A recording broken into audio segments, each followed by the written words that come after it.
Okay, guys, we are live. So for those listening at home, welcome to the Live from the Sword Coast podcast. My name is Kevin Madison, and I will be your friendly dungeon master this evening.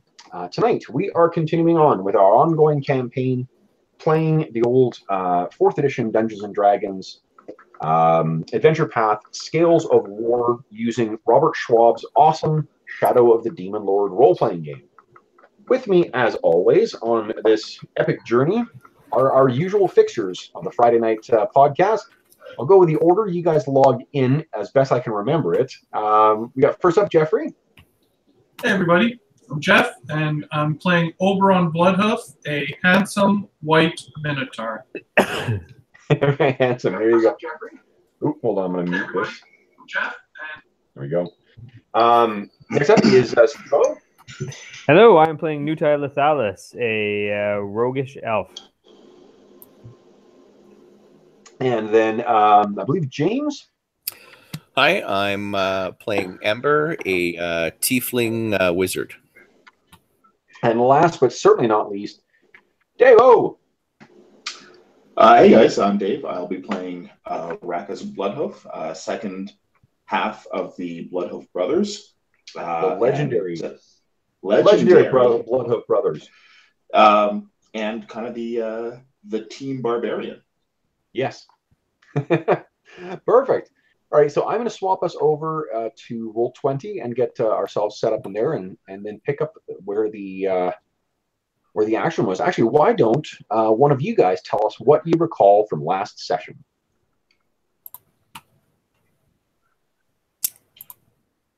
Not all at once.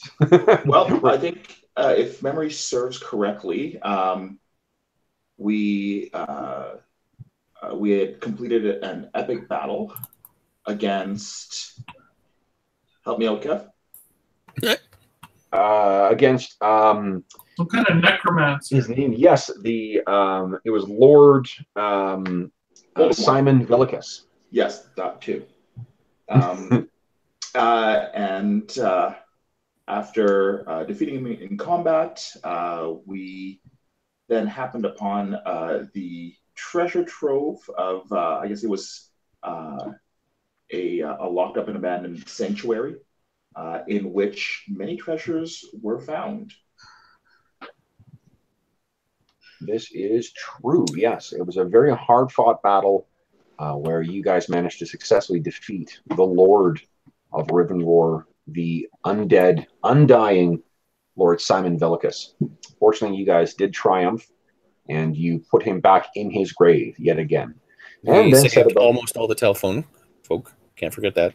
that's right, yes, correct. You saved 6 out of the 7, sorry, the 8 that were kidnapped. Let me see, for some reason, you guys, your cameras are not showing up on Roll20 again, still. Oh, because I haven't turned. Oh, okay, come on. I Yeah. haven't done a thing.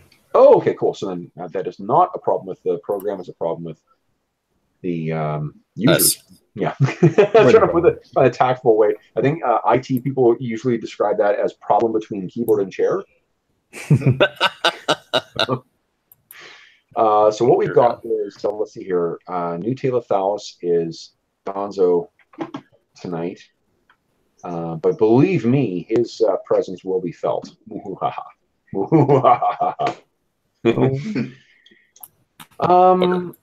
Okay, so you guys feel that familiar? You're in the library of Lord Villicus when you feel sort of that familiar fluttering or nodding in your stomach. You look around quickly to see who has vanished and who has reappeared. And you see that while New Talathalis has disappeared, Oberon, one of the stalwart Bloodhoof brothers, has reappeared. Of course, his presence is feeling, his absence was felt pretty sorely in the last encounter because at least 2 of you very nearly died while facing Lord Villicus. Walk it off. So, in this library, as I described, there were a number of magical items that you guys found in there, including remember the revenant's heads that you pulled out of the jars? Oh, yeah. And you found a bunch of. I had sent you guys an email with all the loot that was found there as well. Let me just pop that open. So I believe I called dibs on the in the cloak of silence, or what was that? Yes, there was that cloak of. Yeah, I mean, we can call it the cloak of silence. There's not really a name for it per se, but that's what it does. It effectively makes you so you cannot be heard. It looks, I believe I described it as a black robe with gold filigree over the shoulders with some arcane symbols and markings on them. Yep. Allows you to move without sound. Yeah. So you called dibs, and you have already bonded with the shadow staff. But does anyone else want to comment on that? Really? It bonded to me? That was that will challenge from last session. So in this room, this is a refresher as well. There's all sorts of weird. It's the detritus that several lifetimes worth of hoarding and study into the most bizarre and occult areas of knowledge results in. So their shelves. Some things have deteriorated to the point that you really can't recognize what they actually are. And many of these books have suffered irreparable irreparable damage as a result of the mildew and the damp and whatnot that's in here. But there are a handful of books that have survived. And some of these are quite unusual. So I wanted to spare some time to go through these because I thought they were pretty interesting. And these things, I should say, were generated using one of the supplements from Shadow of the Demon Lord, which I believe was called. Actually, you know what? I can just pull it up and say. So, if the dear listeners at home find this an interesting exercise, that they can go in for the very, very low price of, I believe, like $2 or $3. They can get this themselves and generate their own bizarre tones. There we go. I think it's Dark Passages. Yes, this is the one. So it is a supplement called Dark Passages, which is a very short thing, but it's got a bunch of very cool tables in it to create your own evil or ancient text. Actually, incidentally, Steve and Jeff, that's actually the product that I used. Remember when you guys found that weird, like, dwarf crafted scroll that was in a case full of, like, an iron casing full of, like, spikes and shit on it? Right. Yeah, I used that product to generate that. That was a randomly generated thing. Oh. Yeah, it was really cool. Okay, so I'm trying to find my notes here. Yes, here we go. So I think the person who probably is the most interested in this stuff is likely going to be Ember. Am I correct in thinking that? You betcha. So everyone else has been sort of looking for more ornamental things. Well, Oberon, first, let's start with you. So you just faded back in, and you now find yourself in this really desiccated library. What are you thinking?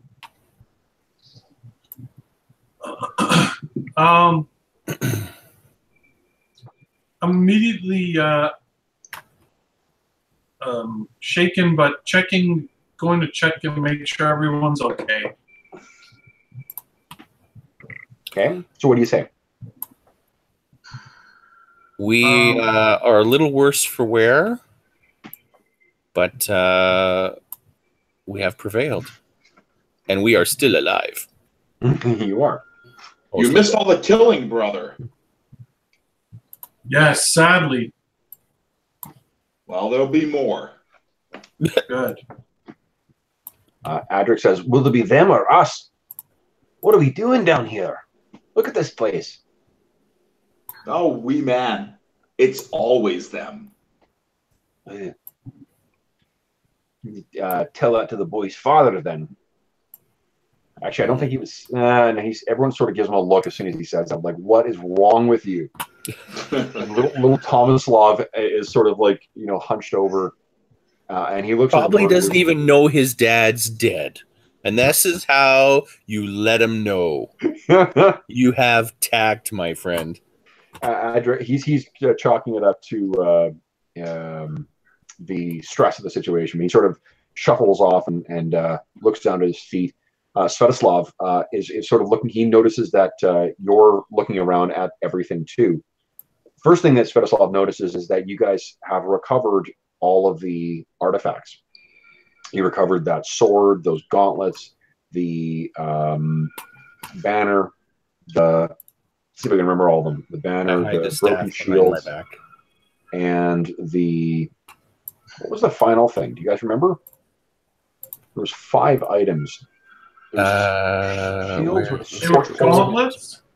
Yeah. Sword, gauntlets, banner, shields. Oh, a helm. Yeah. Right. Banner, iron gauntlets, 3 shields. Yep. A set of 3 shields with 1 red hand insignia, each with a charred hole near the center, a platinum greatsword, an ornate gilded dragon crest helm, and a heraldic battle standard depicting 2 hands clasped in a handshake. Yes. So you have those things. Svetoslav is first most interested in whether you've recovered those. Svetoslav, you may remember, is the castellan of the sort of like Hall of Heroes in Brindle. So he's the caretaker for these things.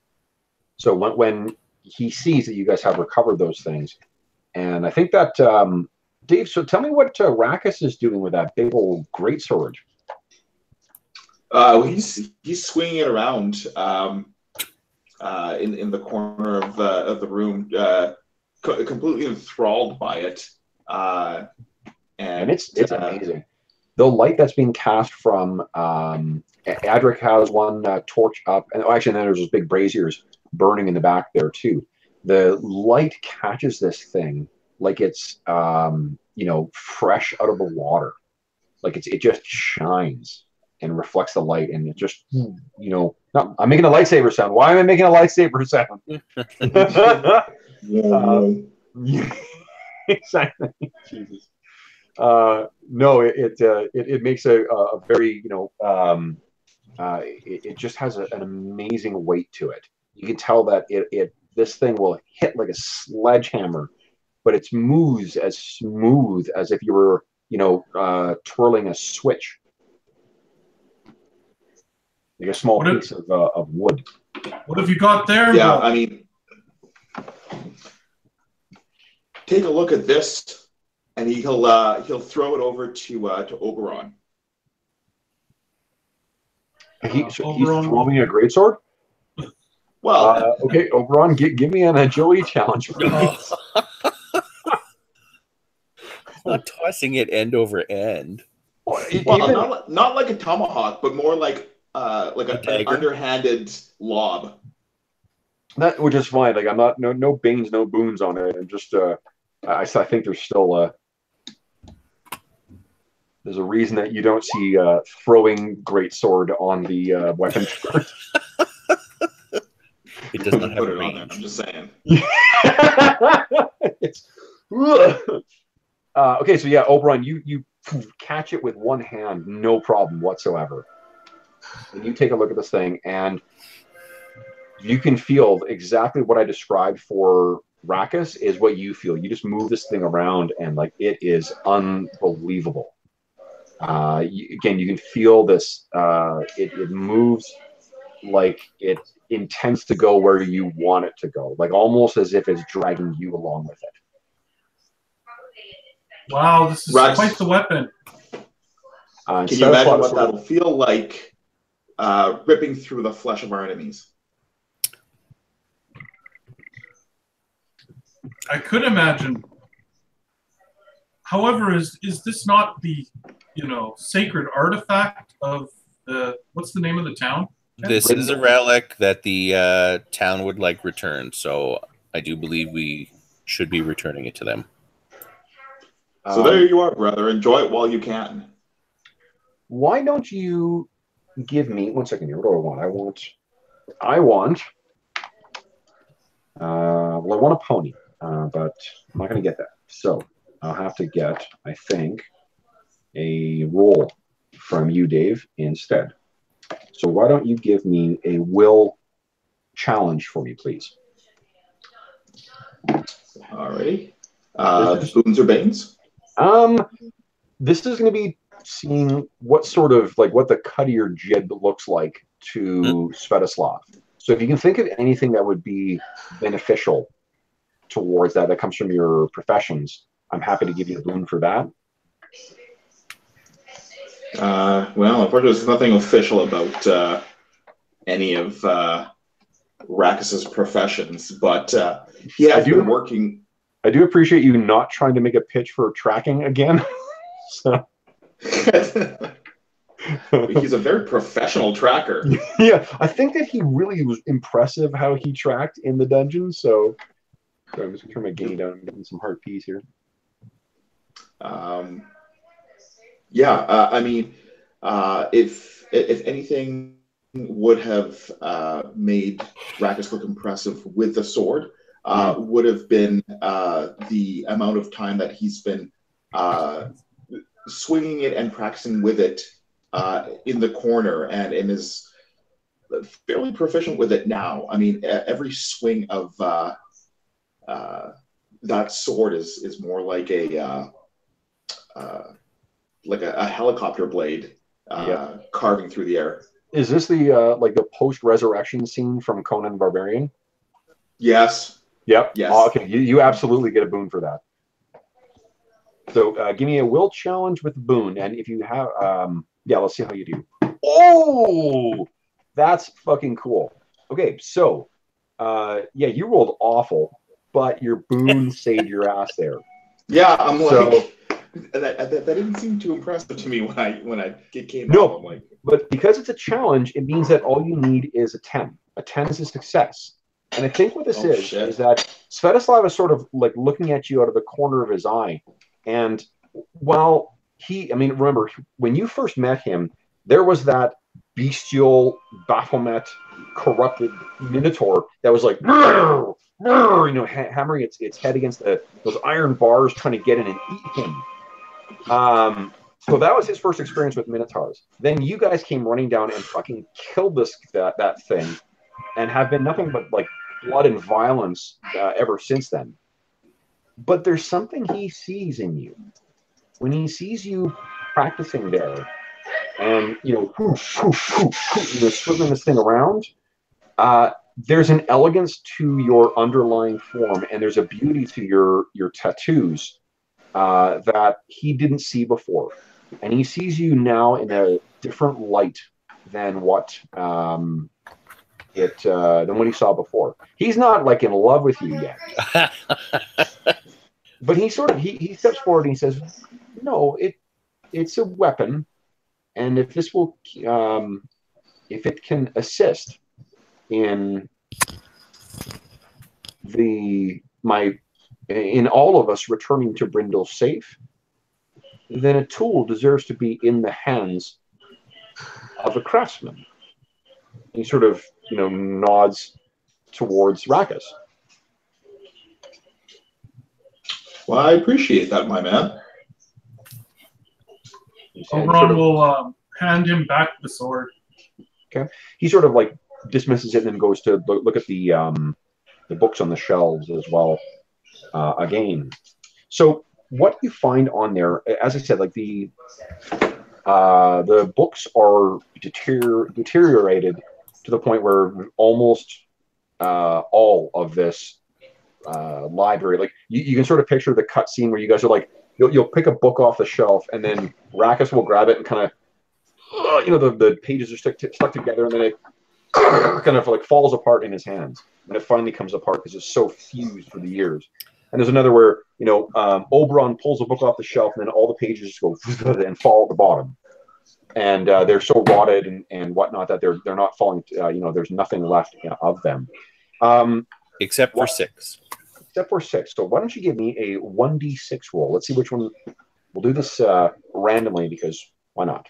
Who else is looking through the bookshelves, by the way? I know that Ember is going to be. Who else wants to be? Nutai's looking. Nutai's looking, of course. So the first thing I don't think the Minotaurs read very much.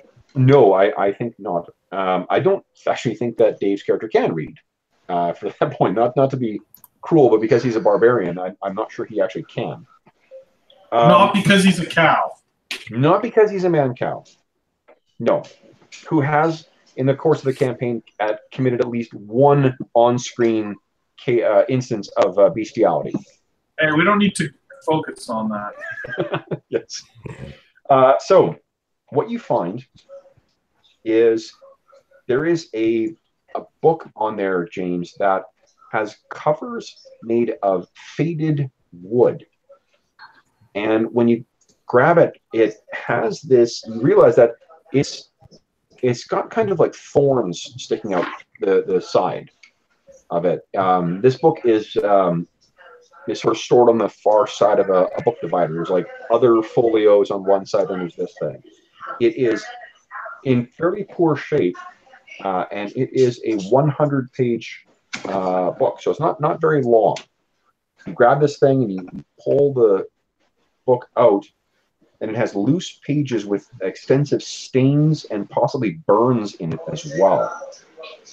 Right? When you open the book, and if you bring it back, like, describe for me what you're doing as you look at these things, when you realize that there is something intelligible inside. Holding it with great care, and like lifting the cover carefully and slowly as to not tear or rip anything. Okay. And placing it on a table. Okay. So the closest table will be the desk. Okay. His workplace. So you go over there and set this thing down, and you begin slowly looking through this. So this book is what languages do you speak again? Oh, what do I speak? It'll be on the front page on the top left, I believe. Sorry, top right. Common and Infernal. Common and Infernal. Okay, so this is in a script that you do not understand. Why don't you give me a, let's see here, I think just an intelligence challenge. No banes, no boons. I'll give you one bane from Wizard's Apprentice.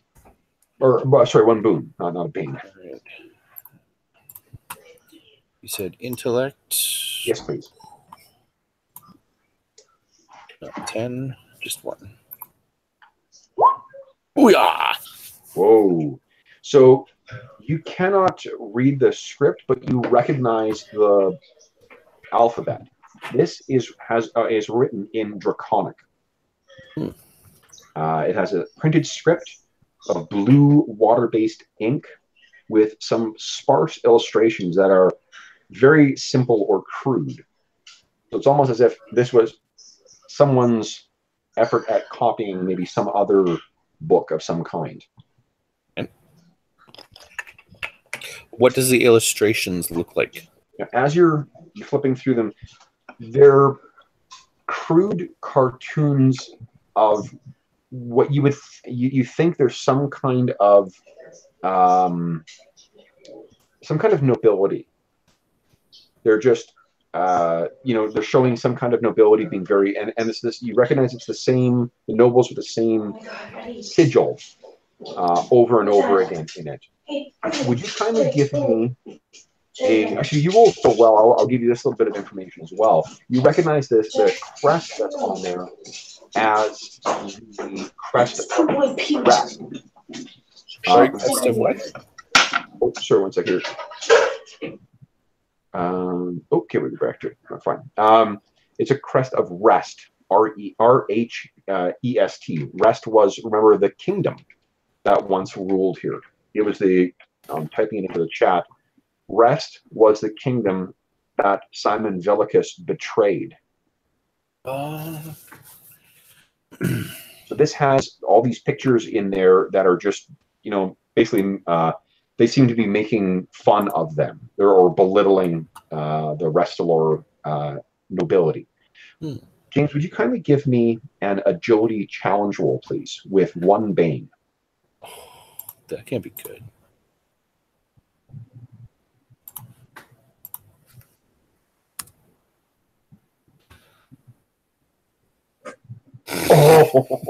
Oh no!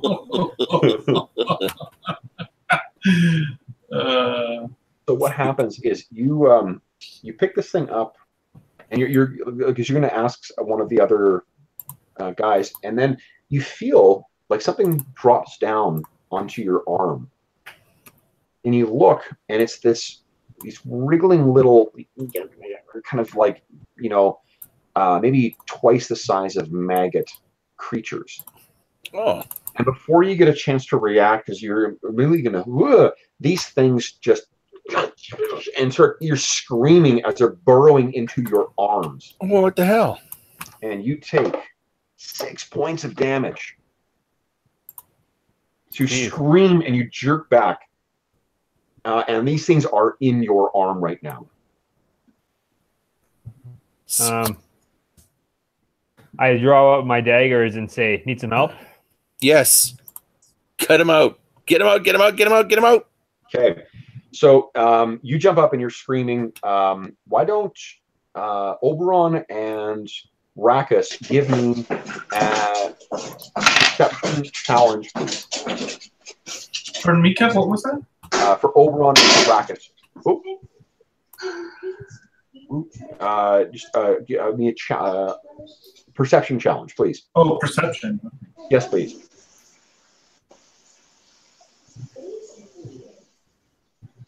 Let's see if you guys actually noticed. Yeah, so you guys both saw this happen.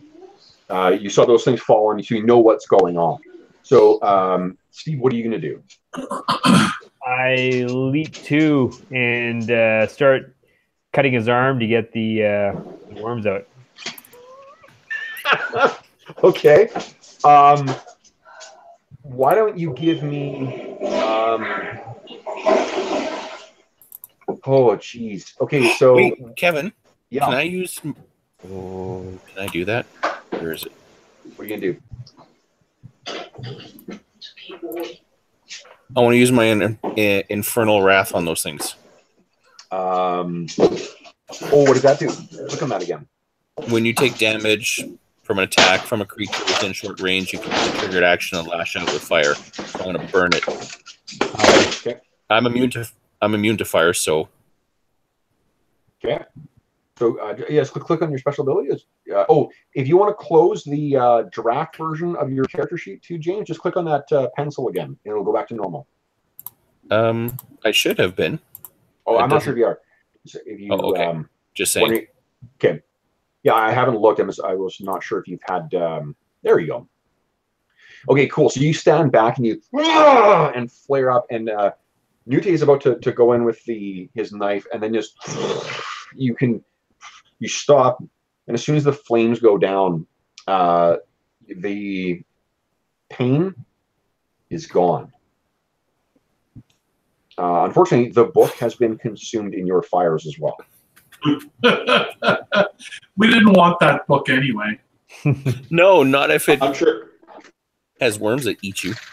Yeah, the Book of Infested Worms. No, don't read that one.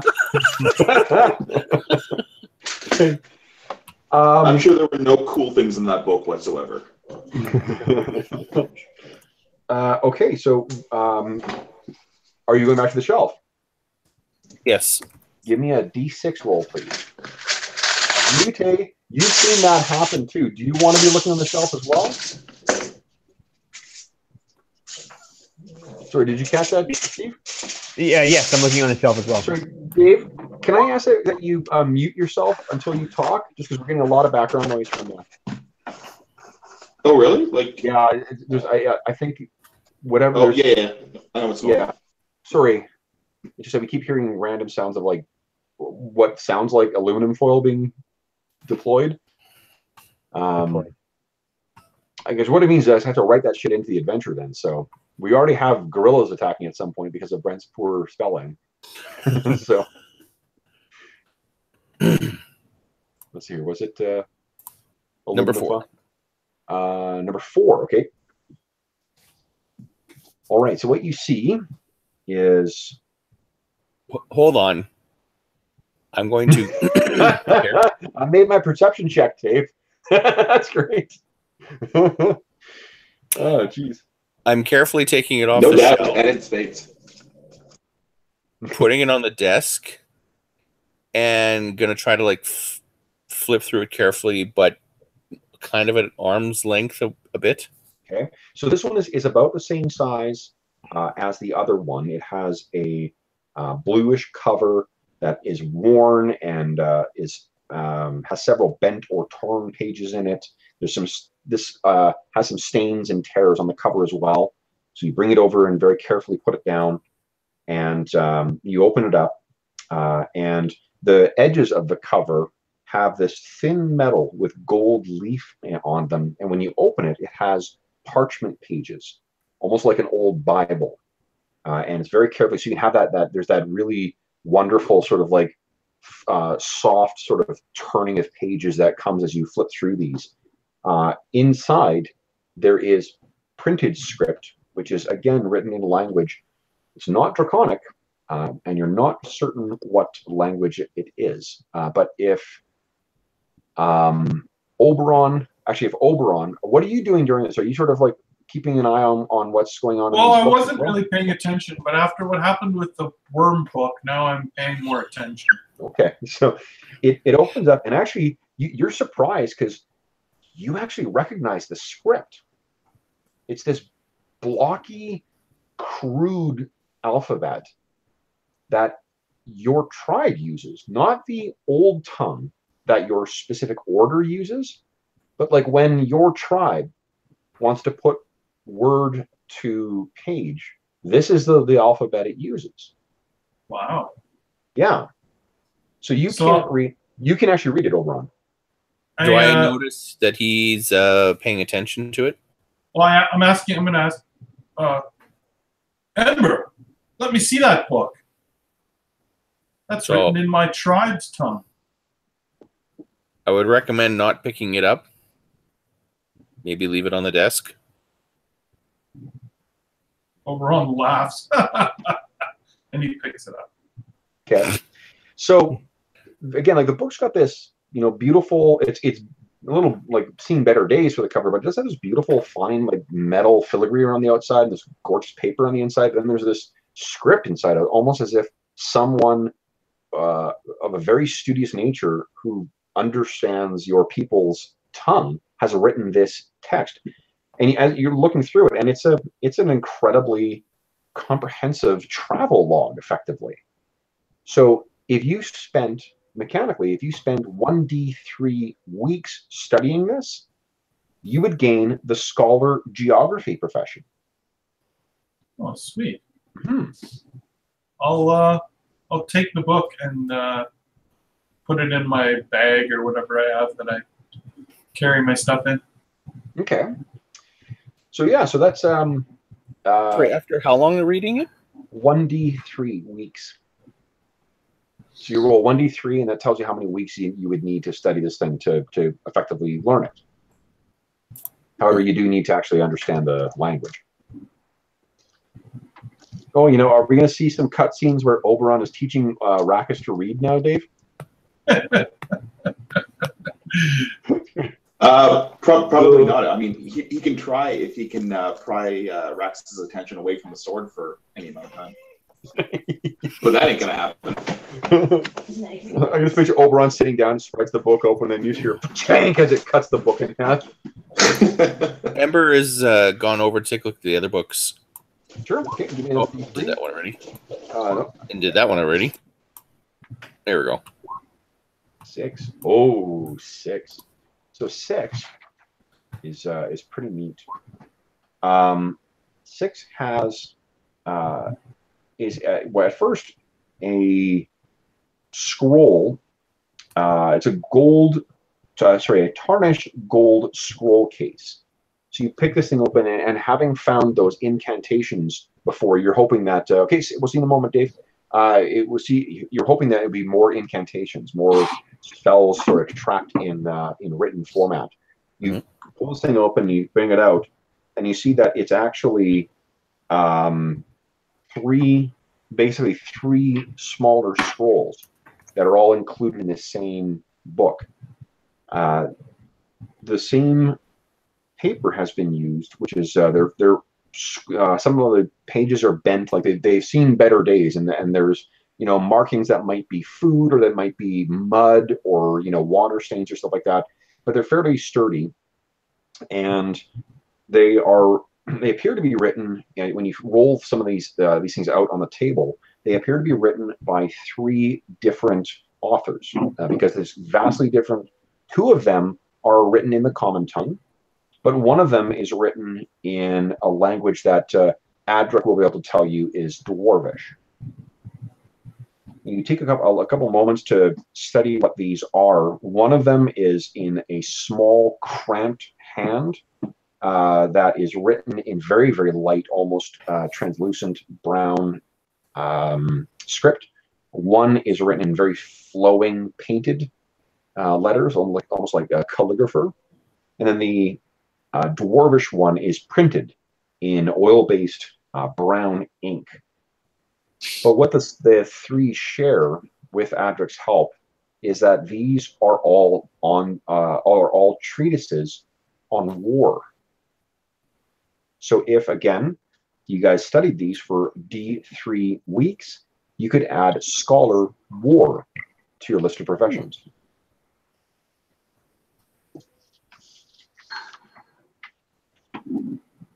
You still got 3 more to go, too. You see what's found next?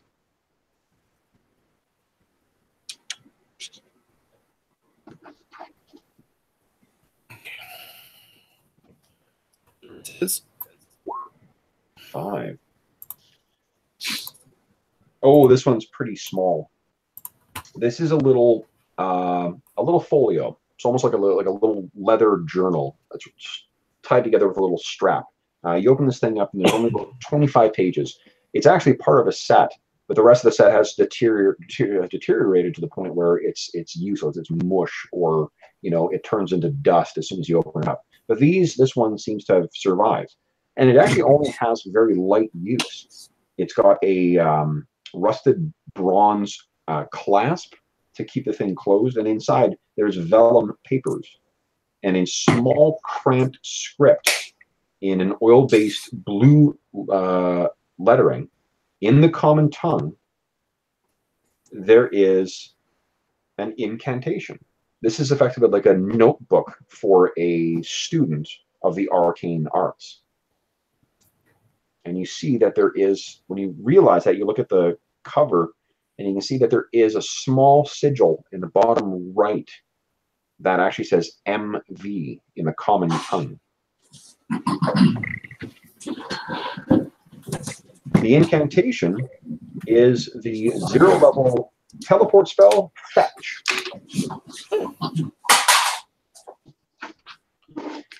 There are only 2 books left.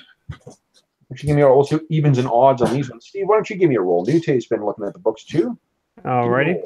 Actually, any dice. It'll start evens or odds. Evens or odds. Okay. D10. Evens. There we go. Evens. What you find is this really weird. It's a tablet, and you pull it out, and you're trying to think, like, is this bone, or is this wood, or what? And Zariska, the old witch from the thing, she looks up, and yeah, you're sort of looking at this thing, and she says, "You can't guess what it is." No, I can't. It's beetle chitin. It's what? Beetle chitin. It's the chitin exoskeleton of some giant insect. And on the inside of this thing, it's as if it was a clay tablet. There's been something carved into it in a language that I don't think you understand. Steve, you don't speak Draconic, do you? No. No. So you recognize, I'll say, because you recognize it before, Ember, you recognize it as Draconic, but again, you don't speak Draconic. So I don't think, I think Corey's character might.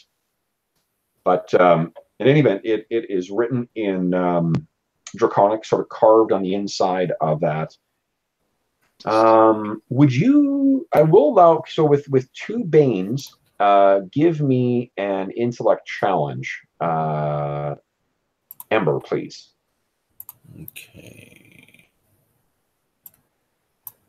I was going to see if you can gather some information about it, even though you don't speak the language. I'm including a boon from one of your professions already. Holy shit! Good Lord, nat 20. All right, well, that'll do it. So you don't have to guess at this. So what this thing is there's just a ton of writing in this. It's very, very small, and it's sort of written into little sections as if like the squared off areas are pages. And looking at this thing, it appears to be a treatise written by a very, very dedicated and perhaps like madly enlightened mind that is on the topic of scholarship magic. So if you spend 1d3 weeks studying this, you will gain scholar magic as a profession. Cool. And the final book, you do not need to make a... Oh, I'm so glad this one was saved for last. Why don't you, Amber and Nute, both of you guys give me a d6 roll. Let's see who rolls highest. Whoever rolls highest, they're the ones who find it. D6. Nute. So Nute, you find another folio, so another sort of like, like envelope of leather with some pages in it. Several torn and bent pages inside. There's stains on the cover. They are bound with a rusty iron sort of lock, so you sort of get your thieves' tools out and pop the sucker open. The pages inside are made of onion skin, and there's cramped print script that's in there, and it looks like there's two different hands that wrote this. So there's two different written stuff in here, and you're sort of going through this as you read it. It's in Draconic as well. And would you kindly give me a strength challenge, please? Strength. Don't like the sound of this. I'm using my trickery. Okay, that's fine. 12. 12. Okay, you got it. After paging through, you look at your fingers and you see there's a little bit of staining on there, and you feel a very mild nausea affecting you. Rose. You get the sense that if this, yeah, exactly, name of the rose, totally. If you had not been, if you had been less, like more involved in paging through these things and gotten more of the stuff on you, you could have gotten very sick. Would you give me an? Now, there's some sparse illustrations in here, so would you give me a intellect challenge as well? I'll give you. You can have a boon on that as well. All right. Thank you. And 2. 2. So no, you cannot. You have no earthly idea what this is about.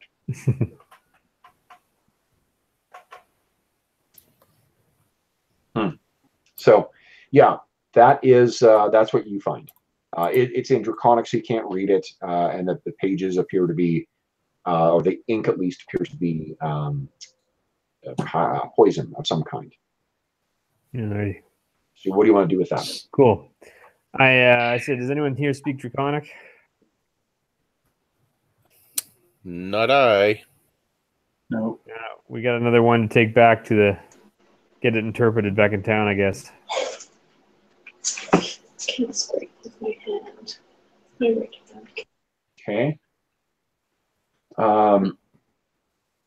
Sorry, what did you want to do? Forgive me.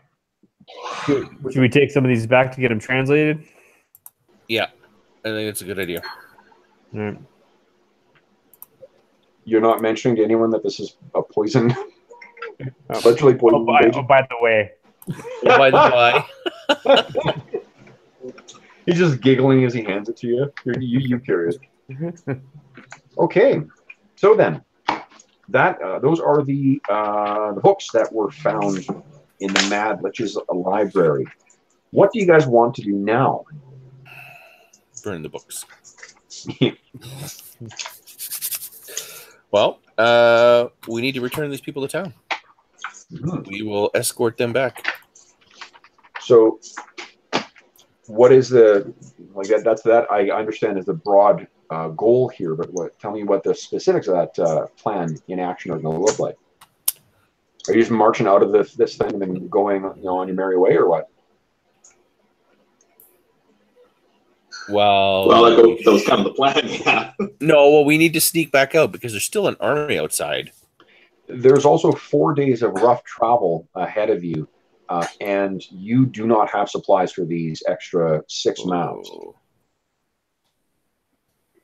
Where's the nearest community? I guess 4 days away. It depends how you want to define that. Brindle is 4 days away, but there is also a hobgoblin army encamped upstairs. Right. We should check their supplies. Yep. Well, let's help them break camp. I really like Sinrith too, don't you guys? Okay, we need to go back to the barracks because that's most likely we won't be able to find some food. Okay. Oh, don't they eat goblin? Don't the hobgoblins eat goblins? Or, well, no, don't the people eat the hobgoblins? No? Oh, you don't? Yeah, I guess Oberon's asking. Yeah. Oberon's asking you. I don't know what these people eat. Brachus, do you eat goblin? I will if the occasion calls for it. It really depends how you prepare them. Oh, I asked the wrong Minotaur. No, you asked the very right Minotaur. I have to double check, but I think that the expertise are on like war etiquette and philosophy. Oh, okay. The talking heads. Yeah, the revenant heads. So they'll be a huge help if you want to, debate the purpose of life in a formal setting with a general. But yeah. So no, I just assumed that, or I thought that perhaps one of them would be trained in languages. And I see. We might be able to use them to decipher actually literate. One of them is trained in literature, but it would have to be in a language that it understood, right? Right. Yeah. Yeah. Okay. Yeah. So it was. So what? We hang the disease thing in front of it, and it reads it. That's what I was thinking, but. Oberon, might I partake in some of your healing, please? Sure. Yeah, I have 5 hit points left. I had asked you guys that right when I got back, and no one answered me, so I just moved on. Was too busy looking at books. Yeah. And now you notice that you're half dead? Yes. So I believe everyone, the 3 of you guys all need this, so I'll use this spell. Guys, let's take a quick stock of where you are in your abilities as well, too. I believe, I think Nute has used his daily second wind. I know Rackus has used his daily second wind. I don't know if Ember or Oberon have. I made a point of not. See if I can remember. I believe I did. I think you might have as well. Because I think you recovered. You recovered that mana as well. Yeah, that's it. I need the mana. Okay. So those daily sort of abilities are gone. Go to jail, diamond in the sky, go to jail. Where do we sit on our? Best part was. What do you call it? When I was there yesterday, there was a girl that was Chinese and she didn't speak English, and I guess these people were Korean. I'm hearing about someone who doesn't speak English but is Korean. That's awesome. So the what was I say? How are you guys in terms of potions right now? None. Okay. So then... I don't have any potions. Okay, so what are we thinking in terms of our resources, in terms of, well, let's talk plan. Let's do that. So that I wanted to draw your attention to what your resource situation is right now. Let's talk about Well, we need to get back to the village with these people. Yeah. So yes, but we need to get past an army. Yep. It'll be about What? 40 journey.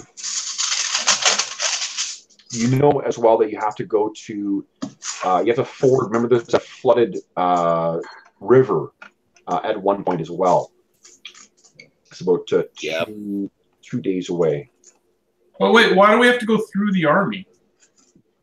Well, you have to go past the army. They're right outside. What, we went past the army to get in here? Yeah, you guys went and you took out a patrol. And we're a slightly larger group now. Also, you guys aren't half your group, more than half your group aren't adventurers.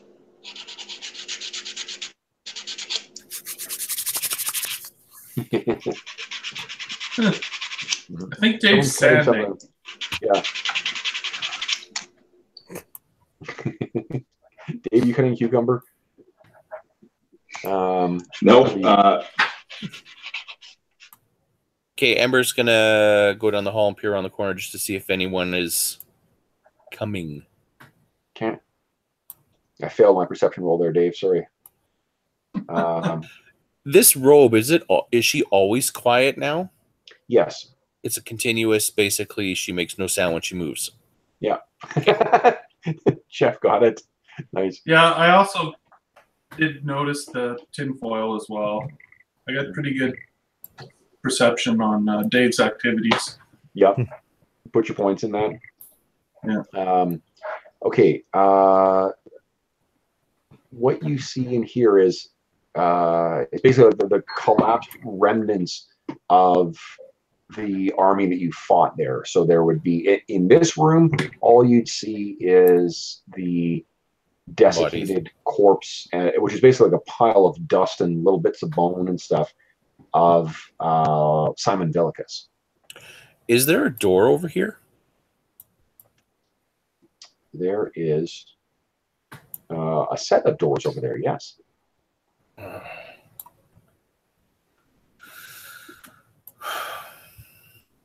Okay, well, I'm not going to go exploring by myself, so I'm going to come back to the group. Well, I mean... Guys, we need to move. Yeah, we need to get out of here. Yeah, let's go. Can we just move like one character until something happens instead of like 12? Well, what I want to know is what your long-term plan is first. Like, how, are you planning just like getting out of the dungeon and just running off into the wilderness? Because the townsfolk are not on board with that plan because they don't have any food.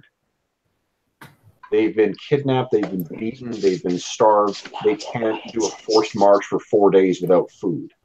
Well, I say we clear out the orc encampment, and then we can use that to not only replenish our stocks, but we can, I mean, there'll be bedrolls and what have you. We can just use what's there. It's an army, Dave. Do you mean the barracks, like the barracks rooms that you found? Dave, well, you had mentioned that there was an encampment above us. Oh, you mean like actually out? Yeah, not in the tunnels. There, you guys may recall that you did on some of the rooms that you passed through. There were barracks and stuff that were basically like part of Sinrith's, like, you know, royal guard or whatever. Like most postal soldiers, those were encamped in there. So you can probably find some supplies there that will be enough to keep them alive, and maybe some even like, you know, warmer robes and stuff like that, or like blankets that you wear while they travel.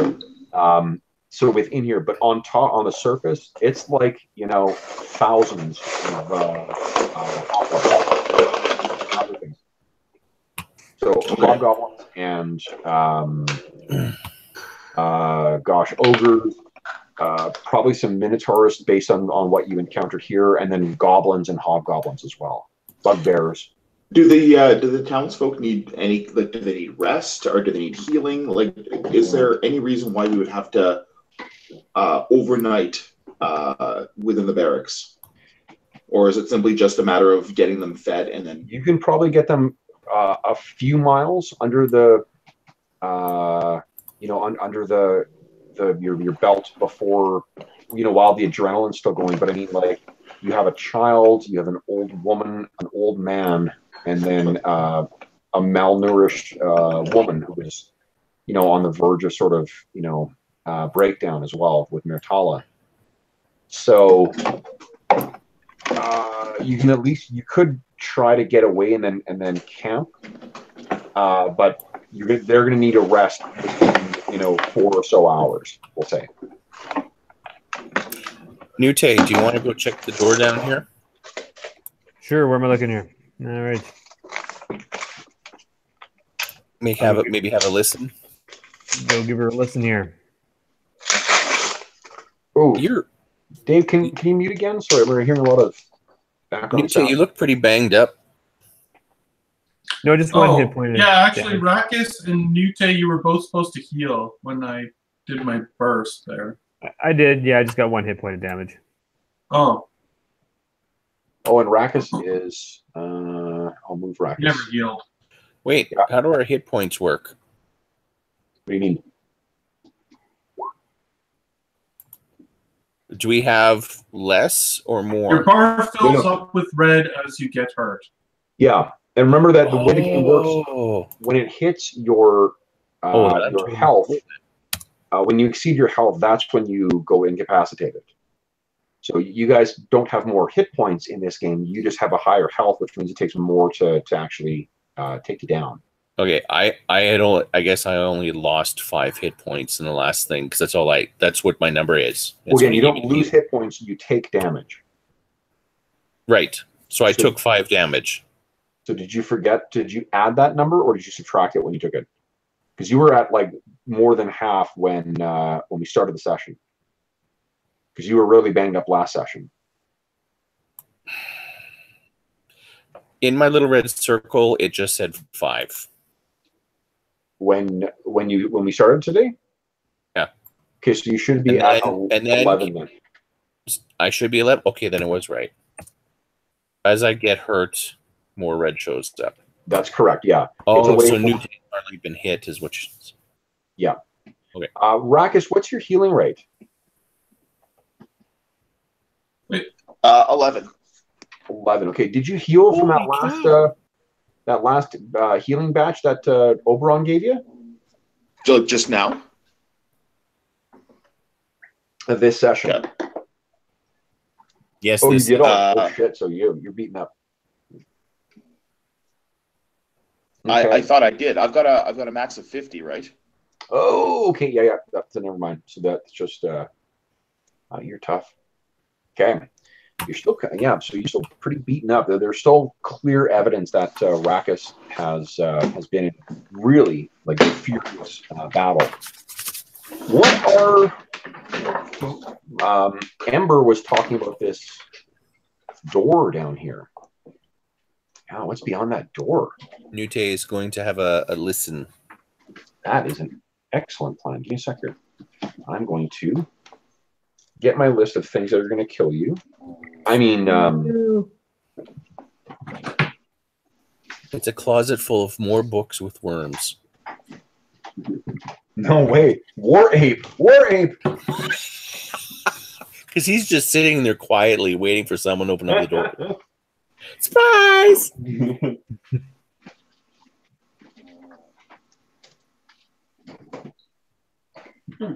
He's a...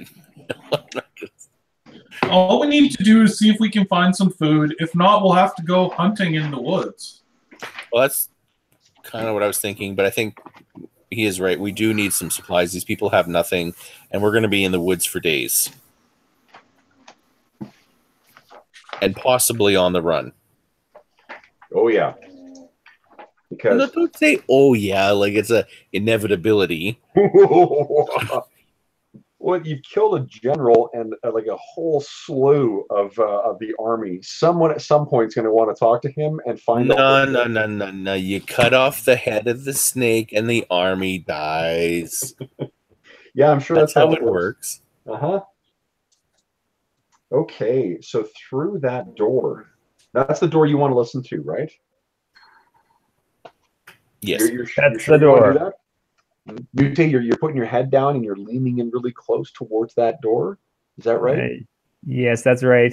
You're getting very close to that old And door. the worm goes in the air. I'm being very quiet. Why don't you give me a what do you call it? A perception challenge for me, please. You can give two bones, one for your trickery, one for one of your professions, one for your burglary. All right, thank you. Already rolled it. It's right there. Fuck, look at that. Yeah. So you're listening. You're hearing straining to try and pick up anything. Is that the sound of a gorilla doing sign language? No. You hear nothing. I know that sound anywhere. It's the sound of rash. For those listening at home, one of the one player who is not able to make it tonight earlier today sent us I made a joke at some point about Donkey Kong, so he sent us this fairly lengthy explanation about how he was missing out on gorillas, but he spelled it like the subversive warrior, which led to my promise that thanks to his email, the group will be facing gorillas tonight at some point. So it's just a question of when that shoe drops. Or banana, as the case may be. So what you hear is nothing through that door. Okay. Safe to open. Go through it. I did not say that. Let's not put words in our DM's mouth. So you're gonna open the door? I tell the guys that I don't hear anything. Should I open it? Go for it. Is it locked? Check to see if it's locked. First, check to see if it's trapped.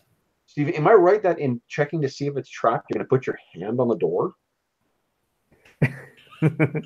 Don't you have to check if see if something's trapped? You know, I mean, choosing to trigger a trap is, I would agree, a surefire way to determine whether there's a trap there.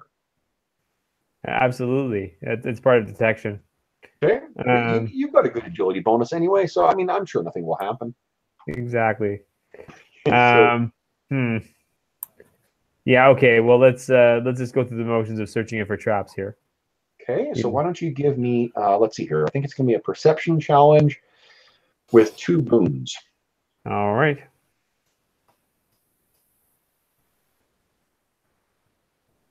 And Ooh. So we see Nute carefully going up and down this door. For some reason, he's gotten very paranoid about this door.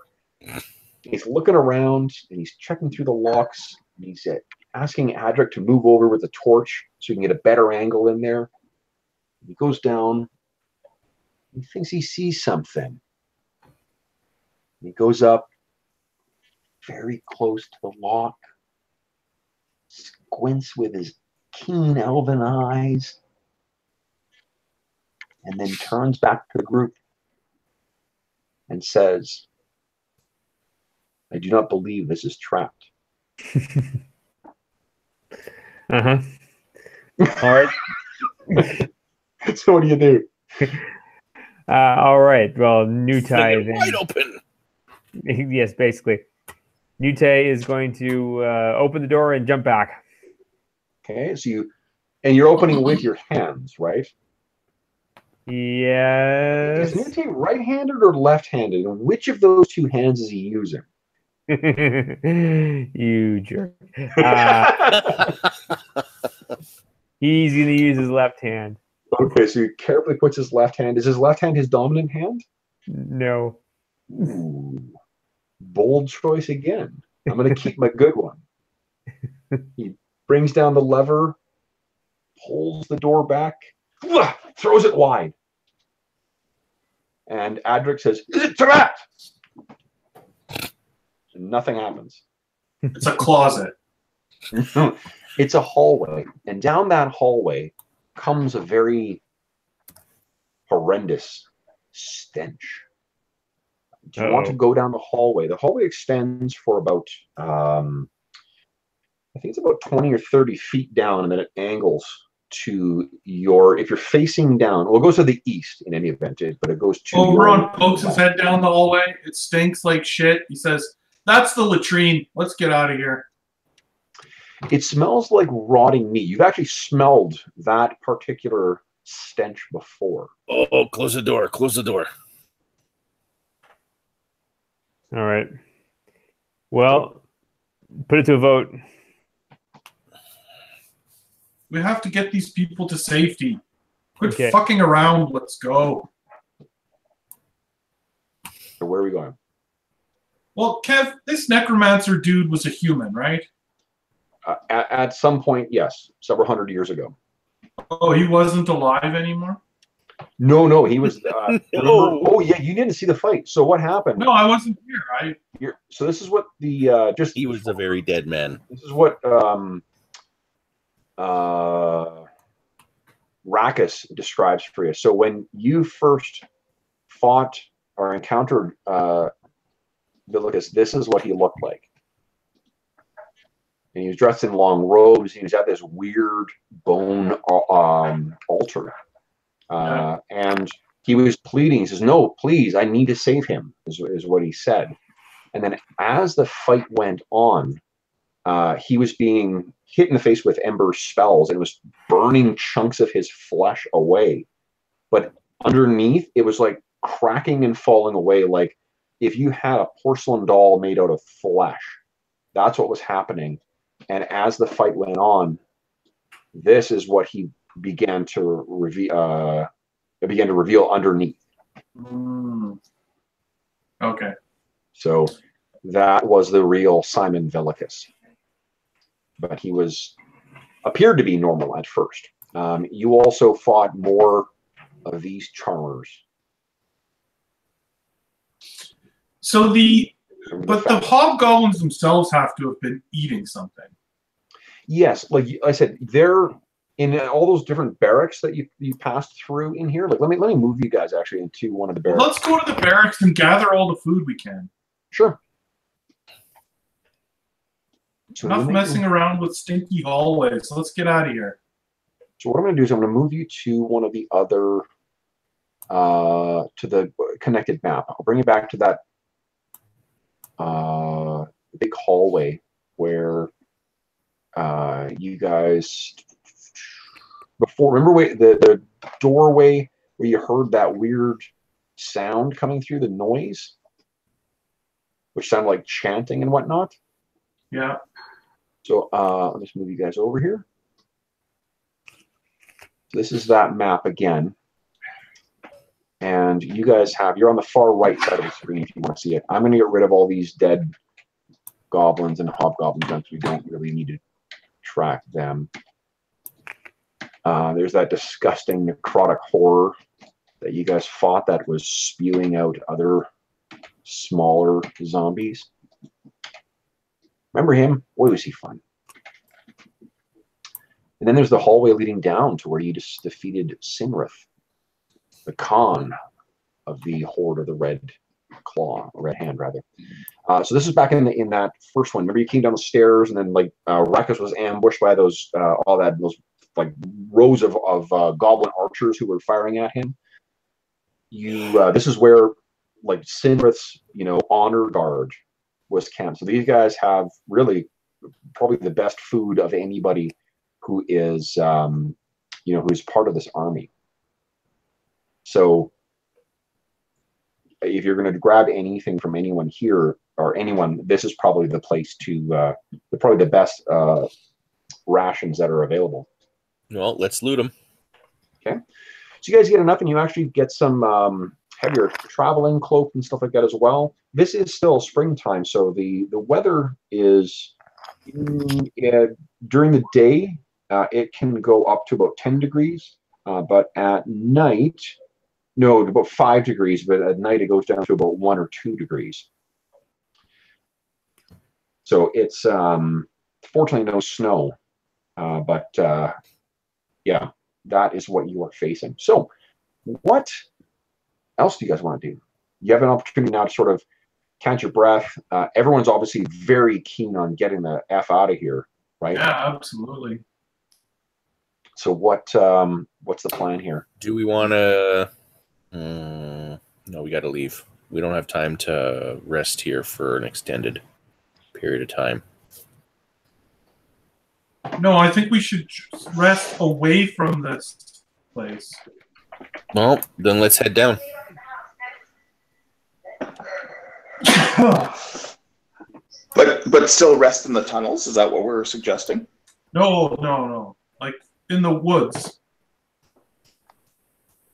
Oh, okay. So we're going to clear out of here then. Can we do that? Oberon, you want to forage for food in the woods? No, I want to gather all the food from the barracks. Well, why The don't we just hobgoblins camp out had to have been eating you guys.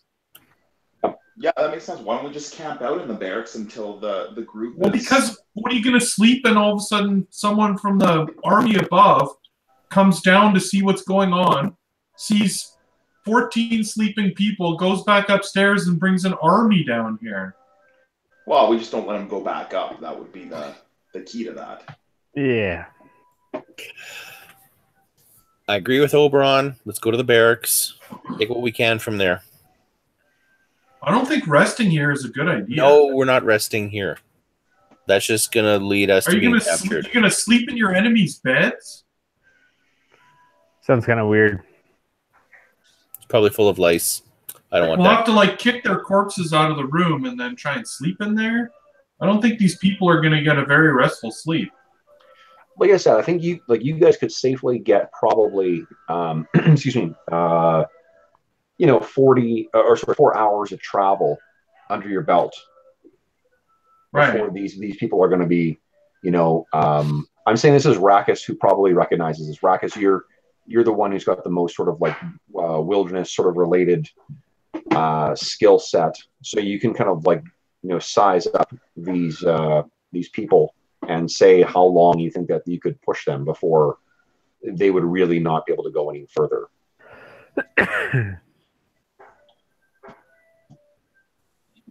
So, Like, where would you rather be when they figure out that we've killed everyone down here? Still down here or 4 hours away? No, fair point. Let's I think we got to get out of here. let's move them out. Boys, then. boys, quit your bickering. We're on our way out. Thanks.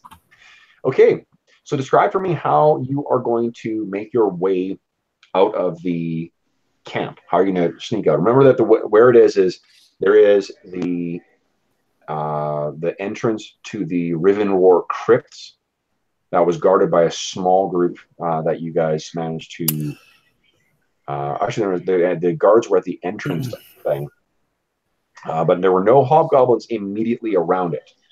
It seems that the army of the living were not keen to sort of sleep on top of the abode of a family of necromancers, undead necromancers at that. And I said the word lich, but he wasn't actually a lich. He was an undead sorcerer, but he did not have. Ember, you've heard about the power of a lich, and that was not what you faced. Nope. Are we nearing the outside, or are we just trying to come up with a plan before we go outside? I'm just wondering if we can kind of see the camp, or we're inside and we just can't visualize what's out there. Well, you guys didn't. Both Nute and God, what is sorry? Why I'm drawing a blank on Brent's character's name. Halen. Yeah. So Halen and Nute did do a really thorough reconnoitering of the army encampment. So I think you guys know exactly how, like, sort of where they are and where the patrols were and stuff like that. So what you might be able to do, I mean, Halen's gone right now, but Nute, I think if he did a quick reconnoitering, you could get an idea of whether anything changed. Now, everyone give me a intellect challenge, please. No banes, no boons. Whoa, Amber, good lord. check out the big brain on Ember. Die. And the little brains of the group. Okay, so apparently Ember is sucking up all the brain power of the group. So, because I don't think that even averages out to a 5. So the total combined doesn't add up to mine. Yeah.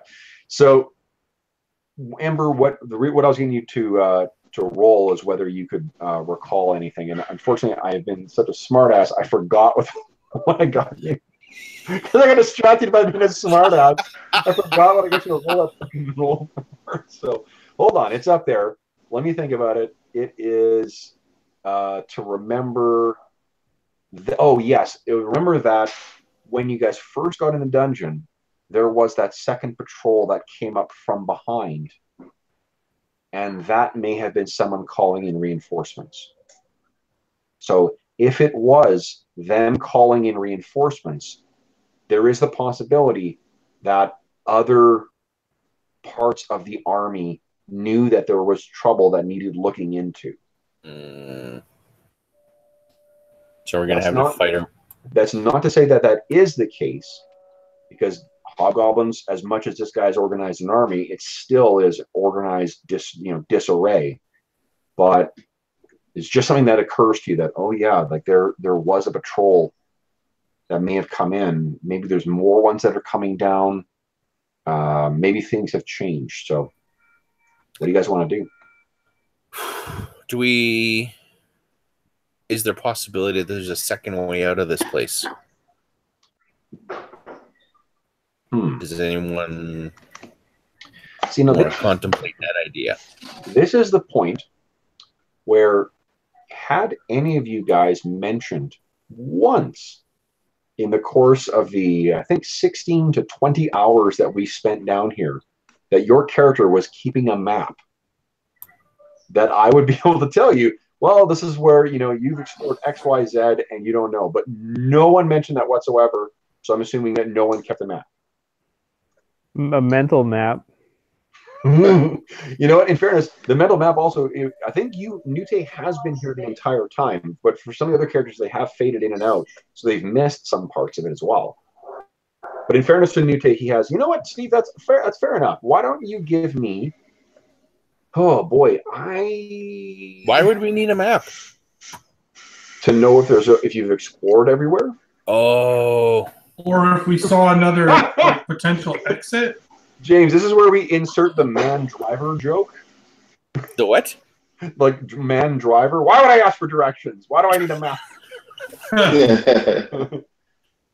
So, I'm trying to think. I don't think there's any professions that would help you with that, Steve. Okay. I can't think of any. So maybe just give me an intellect challenge, and you can use your trickery on that. Alrighty. Because I can buy that a rogue would always be like, no, always have a fucking exit. Right. So maybe he's kept it in the back of his mind. Look at that.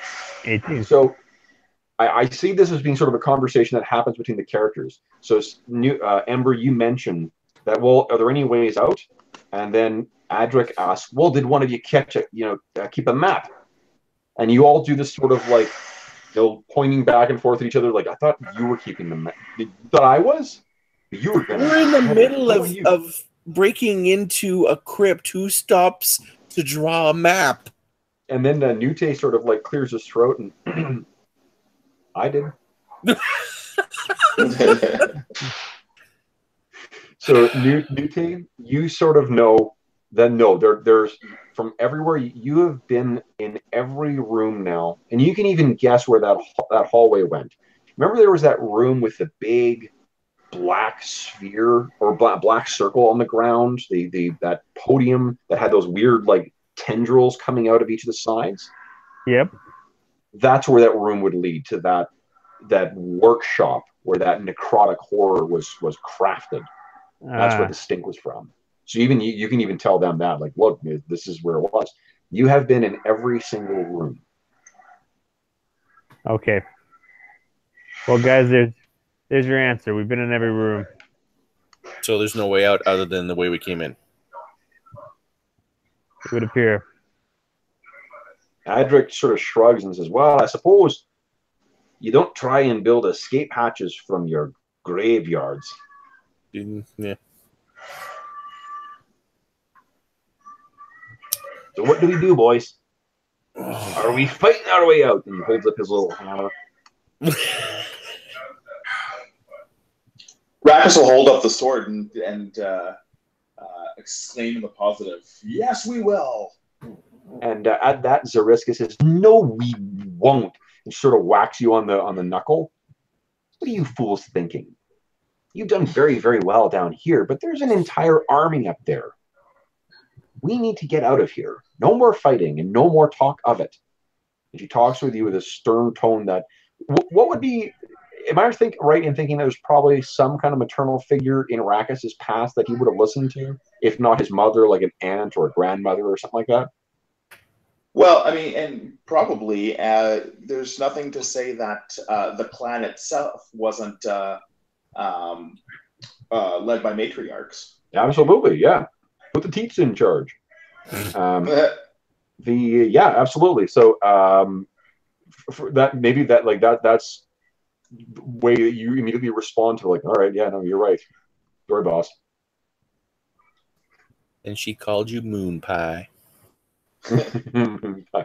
So you have the stuff you need to keep the civilians safe and warm for the course of the journey. You have Rackus, give me an intellect challenge, please. I don't know why I sung that. Sorry. It was nice. Catch it on my all top 20 hits. Instructions to players. Like, roll initiative, make a perception check, and give me an intellect challenge. All these and more. KTEL. Exactly, for $15.95. 15 is great. So one thing that you remember, Rackus, is there's that river we've got to ford as well. Is there any other supplies that you guys want to look for? I'm not saying that there are here, but it's just, you're going to have to get all of these people across the river, and that was a bit of a chore because it's a flooded... Do we have more rope? You can probably absolutely grab more rope from these guys, so you got more rope there. Let's grab more rope. Do you think they have a boat? We can grab their boat. Rackus holds up that masthead that he got before, and he's like, Part of a boat. You have not seen any boats in here. There may be something like that with, I mean, it's unlikely there's like boats, but like some kind of like canoe type thing or like smaller river crab. Maybe there's something in the army, but you would have to search their camp proper for that. Well, look, worst case scenario, we can always fashion a raft. If we get close enough to the river, we'll just fell a couple trees with enough rope. We can lash them together and get these people across. Anybody got any kind of woodworking profession at all? No. Charlatan. I can do woodworking with Charlatan. No, you can try and convince your DM that you can do that with Charlatan. I'll grant you that. So Rackus has tracker as a profession, and that apparently works for all skills. You get a fortune point for that. That's awesome. No, you cannot use tracker. Like, every time you say that, I'm just picturing Rackus saying, "What if we track that?" And you're like, "No, just no." What if we track the boats? Remember that old Simpsons episode where they dig themselves down in the hole and they're like, "Well, how are we going to get out of here?" I'm like, "We'll dig our way out." And Wiggum is like, "Dig up, stupid." Okay. All right. So you guys are on the cusp of making your way out. Nute, we need a diversion. We need you to sneak out and set a tent or something on fire away from the entrance of the crypt.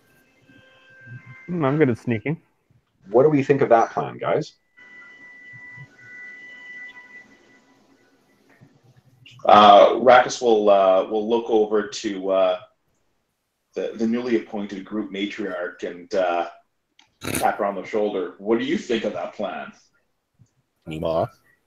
She sort of, so Zariska sort of like her eyes, you can see just a little bit of twinkle in her eyes, like she's really enjoying this, big, attractive minotaur who's sort of, playing second, like not what's the word I'm looking for? He is deferential towards her, and she says, "Do they know that you're here yet?" Probably. Well, would they actually? We encountered some patrols. We eliminated. Yeah, not too certain we got all of them.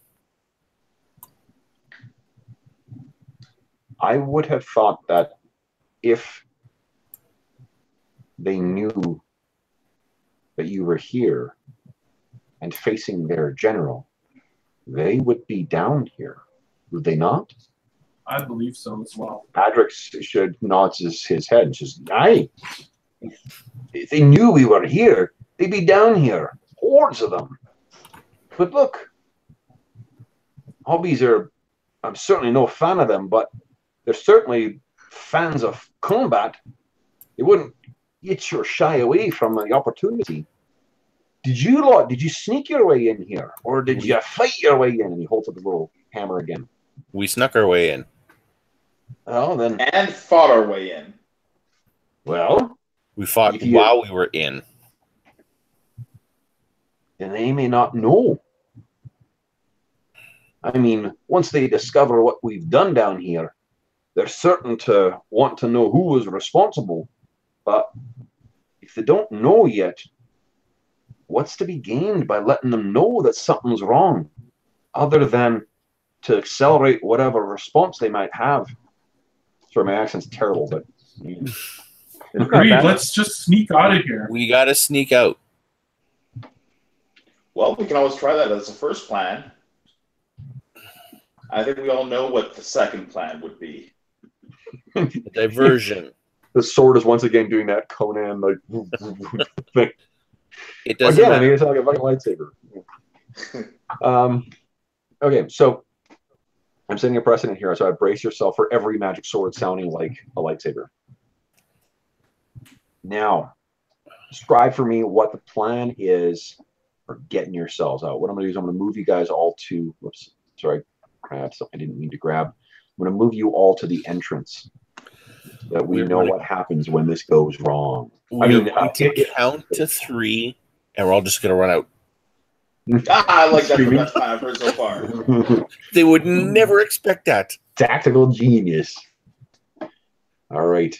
I'm the brain. Going through these. I'm going back to the old maps to put you guys in, and just going back to the old maps. I don't erase where the last characters were. So it's really interesting to go back and have a reminder, like, oh yeah, that encounter. That's a lot of dead goblins. Okay. What if we each took a group of 2 townspeople with us? So each one of us is responsible for 2 townsfolk to protect them and then we would go in groups of 3. Mm-hmm. Sorry, I forgot Kitty. One sec here. Is Kitty a boy cat or a girl cat? I don't know that Oberon. He doesn't tell. Spent a lot of time checking out. Well, lift the tail then. Has anyone bothered to check? No, I don't think. I can't remember if we ever referred to his or her. I think we've referred to it as Kitty.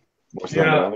I don't remember whether you said him or her. So it's. You know what? There may have been a point in time where Rackus thought that Oberon brought Kitty as meat, and may have done a perfunctory inspection.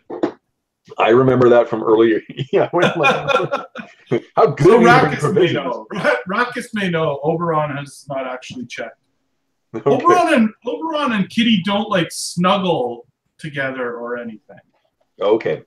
Well, I mean, they're not like sleeping together closely. They're it's more of a respectful pet. I don't know, than like a common pet. The only framework of understanding of pets I have is dogs. I never had anything other than a dog. So I just treat every pet like it's a dog. I think this is more like, I mean, Kitty is still a wild beast in a lot of ways. So, So what do you? I'm not fussed one way or the other. Do you want Rackus to pick? yeah, I don't know. Sure, Rackus, what'd you see? Did you? I mean, if he's bringing it up at this point, I don't. Excuse me. So Rackus, is he Kitty a boy cat or a boy cougar or a girl cougar? Kitty had, in fact, no twig and berries, and is female. Okay, there we go. So I forgot her behind. She is now here. So I interrupted. You're thinking two, each of you takes two and then sort of makes a run for it. 1, 2, 3, 4, 6. Yeah, there we go. Well, that's what I was thinking. And that way, if any one group gets caught or ends up alerting the guards, there are others that can come back to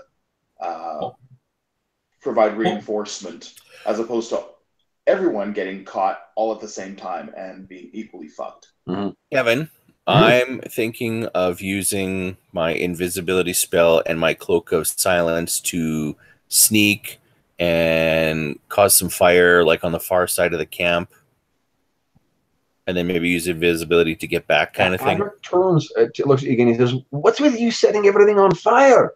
Didn't we just go through this?" Do you want them to see us running out of here? Well, why don't you just use your invisibility spell and your cloak to wait and tell us when there's a clear path for us to sneak out of here? That sounds like a good idea. This is the one area where Ember's not bright. She's like, and then that's when I set shit on fire. And that's when I light everything on fire. No, there's no fire as part of this plan. So I signal to you that it's clear by lighting a big fire, right? Now you're getting it. Right. Yeah. Okay. I would say that Rackus and Oberon can probably carry the weakest or slowest of the villagers. Sure, that's probably Tomislav and either Svetoslav or Zariska are probably the weakest. Actually, Zariska's pretty, she walks with a cane and whatnot, but she's more able to move around than what Svetoslav is. The two least capable physically are probably Svetoslav and Tomislav. Okay. Oh, and you've got, what's his name? You got Tomislav's father's, is it Yaromir? Was that his name? I don't remember. His father, I think you have his body as well, don't you? Yeah. I don't recall if we have his body. Do we need to bring that back? I think that's one of the things that we had agreed to, was to be able to give him a proper burial. And Well, the cows are strong. Hmm? More oxen than cow. Okay, so we're going to do it this way. As soon as, you guys are sort of like getting ready for the first group to go up, and then Adric sort of like, taps Ember on the robe again and says, points at you, no fire.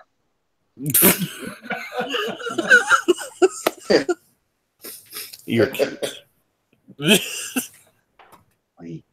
And he turns back and sort of like wild-eyed, he looks at Nute and says, the devil woman's will be the death of us all. Worry not. Who is the first group to go out? Now, you guys haven't done a quick reconnoiter to see whether there's any. You still don't know whether there's like a fucking patrol waiting out there for you, whether they secure the entrance or anything like that. I'll step out, use invisibility and my cloak to make certain I can't be seen or heard. And click on invisibility. It doesn't last long. It's like a minute. Well, let's think like what? How much mana do you have left? 14. Okay. So invisibility uses up 3. Yeah, that's what I was thinking. It's a fairly high level spell. I've got sneak. Yeah, like Nute is pretty fucking sneaky. Do you want to let him do the Oh, there it is. It'll only backfire if they're sitting there with their bows drawn, watching the doorway. And when has that happened in this dungeon? Except for every fucking door. Every fucking door we went through. We'll call this dungeon the held action dungeon. Nute pokes his head out. Is he poking his good head out? Yes, totally. Okay, so who's doing it, Nute or Ember? So far. Nute. All right. Nute, give me kindly an agility challenge or agility check here. You get, let's see here, 1 boon because it's dark, 1 boon from your trickery, and 1 boon from your whatchamacallit, one of your professions. I think from burglar or Plus 2 boons because I also have tricks. Oh my gosh. what's the other 2 from? Because I've got sneak for thief. Holy shit. Jesus Christ. So roll however many boons that is. And All right. 5 boons. Jesus Christ. 28. Nice. Whoa! Oh. Holy hell. So Newt How'd I is roll standing that? there for a second, and he once again sort of turns and winks at you guys, and then suddenly he's gone. He's like Kaiser Soze. Like Batman. So he disappears up the stairs. Newt, you make your way up, and you get to the surface. And remember that the surface of this, while there's this sprawling complex underneath here, you cannot see any indication of that on the surface. There's a bunch of broken mausoleums, and the stairs leading down here are actually just ringed by like 1/4. There's a single corner of a wall that stands no higher at its highest point than about 2 feet. Otherwise, it's just a stretched graveyard of broken, tombstones and collapsed mausoleums and other edifices. I don't know if edifices is the plural of that, but whatever. So you get to the top, and you look around carefully. The moon sits high in the sky, and you can see no hobgoblins waiting. You look over at the camp, and there still is the sound of an army camp. The raucous, war ballads being sung by the martial inclined hobgoblins. There's the disgusting, vile, and vulgar sounds being sung by goblin cooks as they cook up some kind of unholy concoction to feed their troops. And there's the snoring of the ogres, trolls, and minotaurs who sleep over with the rest of the troops. But in your immediate vicinity and in the path that you will be taking to freedom, there are no troops. Wow. Nute rushes back down the stairs and says, "Okay, quick, let's go. Now's the time." Okay, we all run. Out immediately. And Amber immediately casts Fireball. So here's what I'm gonna get you guys to do. Why don't all of you give me I'm gonna give you a number of banes equal to the number of people that you are taking with you. So tell me who you're taking with you. But then I'm gonna give you 2 boons on top of whatever else you're rolling. And that will reflect the darkness that's here and the fact that the camp is fairly far away. You can also feel free to add any like skill related or profession related boons that you feel would be appropriate. You are back in the wild right now. So Dave, do you have a wild profession that might apply? What was that? Not tracking. That's the only thing I can know. I think Rakus is a nomad by trade. I think I'd buy that. Sure, I'll give you a boon for nomad. All right. Oberon or I'm Amber? also a nomad. Yeah, absolutely. You can get a boon from that. Amber, do you have anything? I'm a charlatan. Sure. No, I got nothing. But I'm going to take the boy with me. Okay, so you've only got, so effectively you got one boon on your dexterity, on your agility challenge.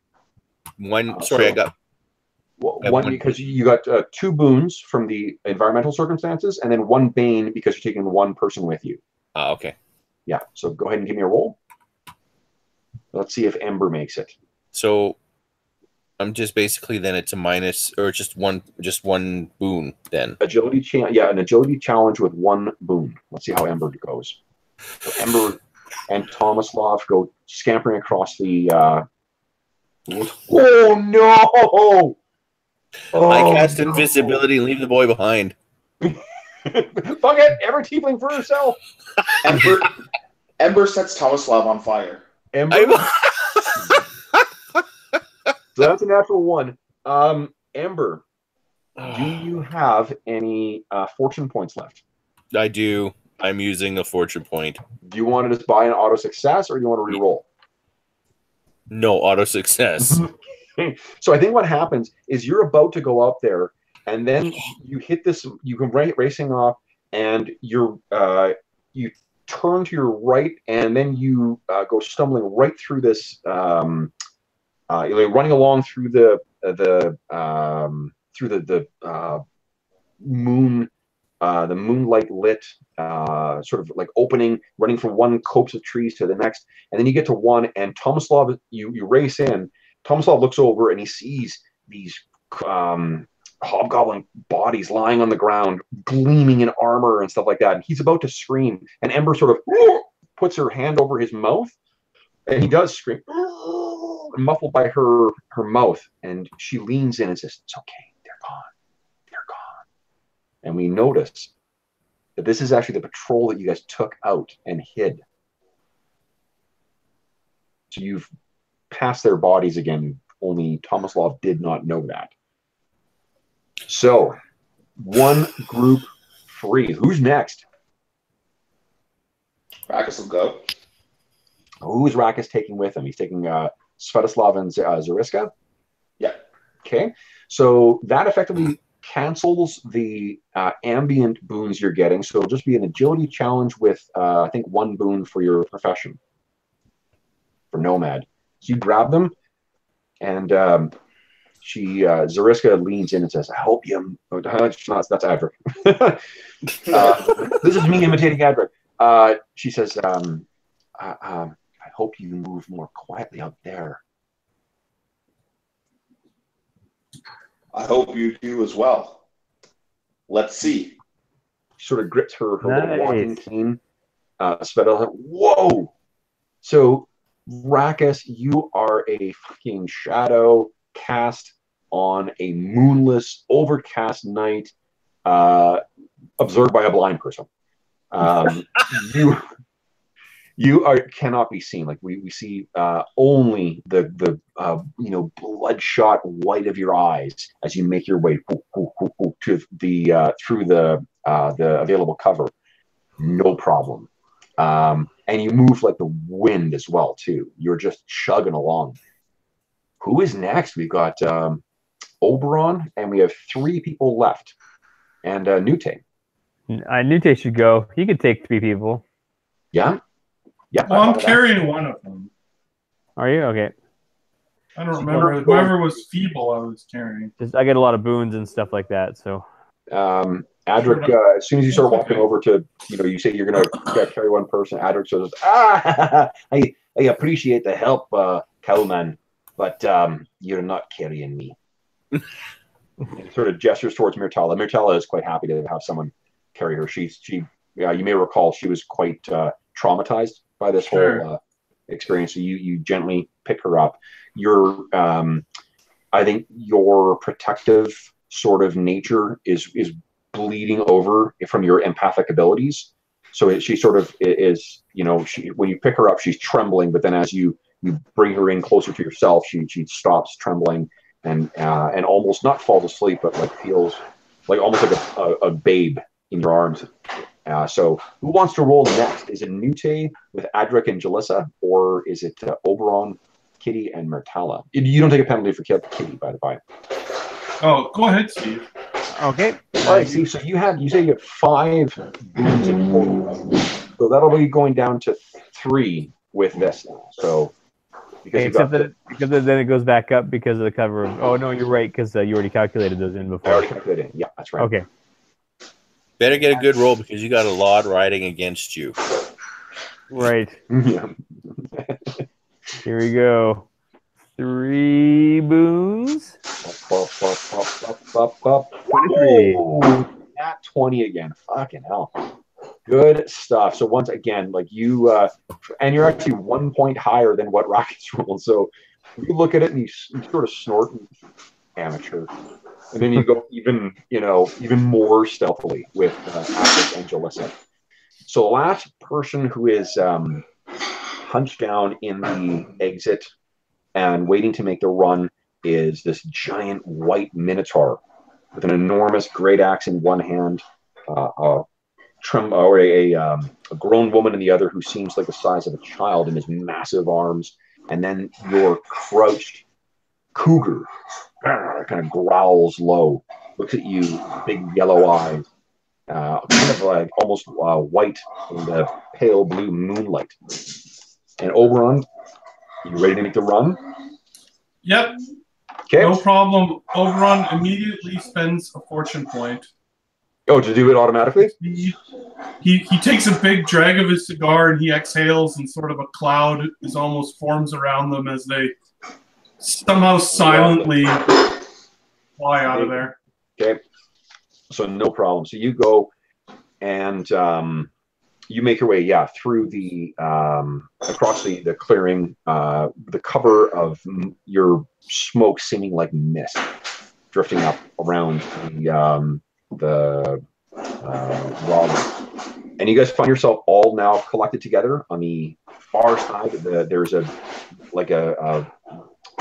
football field or two distance between where you guys and the army is now. So they're just dots of light now off in the distance. And Adric says, so we should put some miles between us and this before tomorrow, before the light comes. Yeah? Yep. Adric says, are we following the path that you took in here? That probably is the best idea. We know that we've cleared it out already. Aye.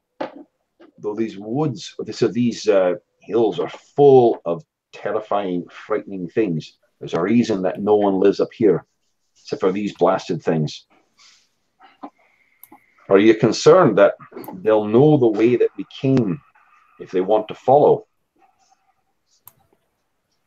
I don't know that they would have expected us to go back the same way that we've come. It certainly beats breaking new trail in the middle of the night in the pitch black. As again, I'm coming to learn there's wisdom in your words, cowman. Stick with me, you'll be fine. I feel fully confident. And he kind of bings your sword with his tiny little hammer. Bing. Nods to you. Zariska is sort of adjusting her breath and getting that travel close over her. He says, if you two are quite through, could we perhaps go? So, as you guys are making your way through the darkness, would you know what? I've got my rules for getting lost in the woods. Can't stop now. This is ape country. You get a fortune point for that. Oh God.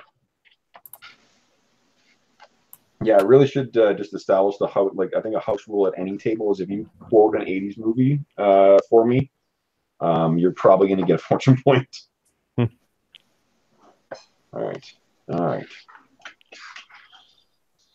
Oh, speaking of which, the entire cast of actually not the entire cast, but the leads from Back to the Future will be at the Calgary Comic Expo this year.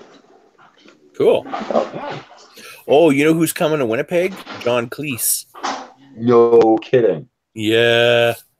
Like for a tour or sorry? for a tour? He's performing at the Centennial Concert Hall.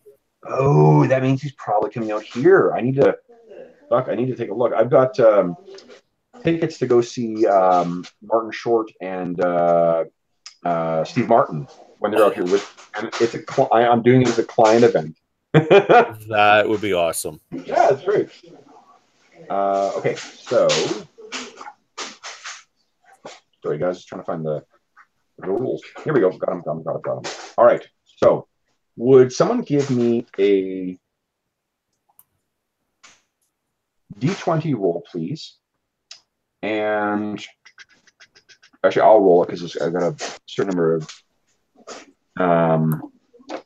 boons or banes. All right, guys, your choices are the dice of ice or the dice of fire. You want ice or fire? Fire. Fire, yeah, of course. Adric says, no more fire. Okay, and then it's got, let's see here, you have no navigator, and it's mountains. The weather's okay. So the weather as you're traveling along, guys, is again, it's about 1 or 2 degrees, so you can start to see your wind, your breath as you're trudging along through this darkness. It very quickly becomes overcast, so it obscures the moon. And I think that those of you who have either low light vision or whatever it's called in Shadow of the Demon Lord, you're at the lead. And after about the 3rd or 4th time when Tomislav trips, Zariska says, how far must we be before we can light a lantern or torch? We're going to turn an ankle if we keep trying to make our way along this path without any light. And she's not being bitchy. You can tell she's genuinely like wanting to know what's the point that we can go. Do you want to make a survival check for me, Dave? It'll be not a survival check. It'll be it'll be an intellect challenge, and I'll give you 1 boon because of Nomad. Oberon, you can make this roll as well. Intellect with 1 boon.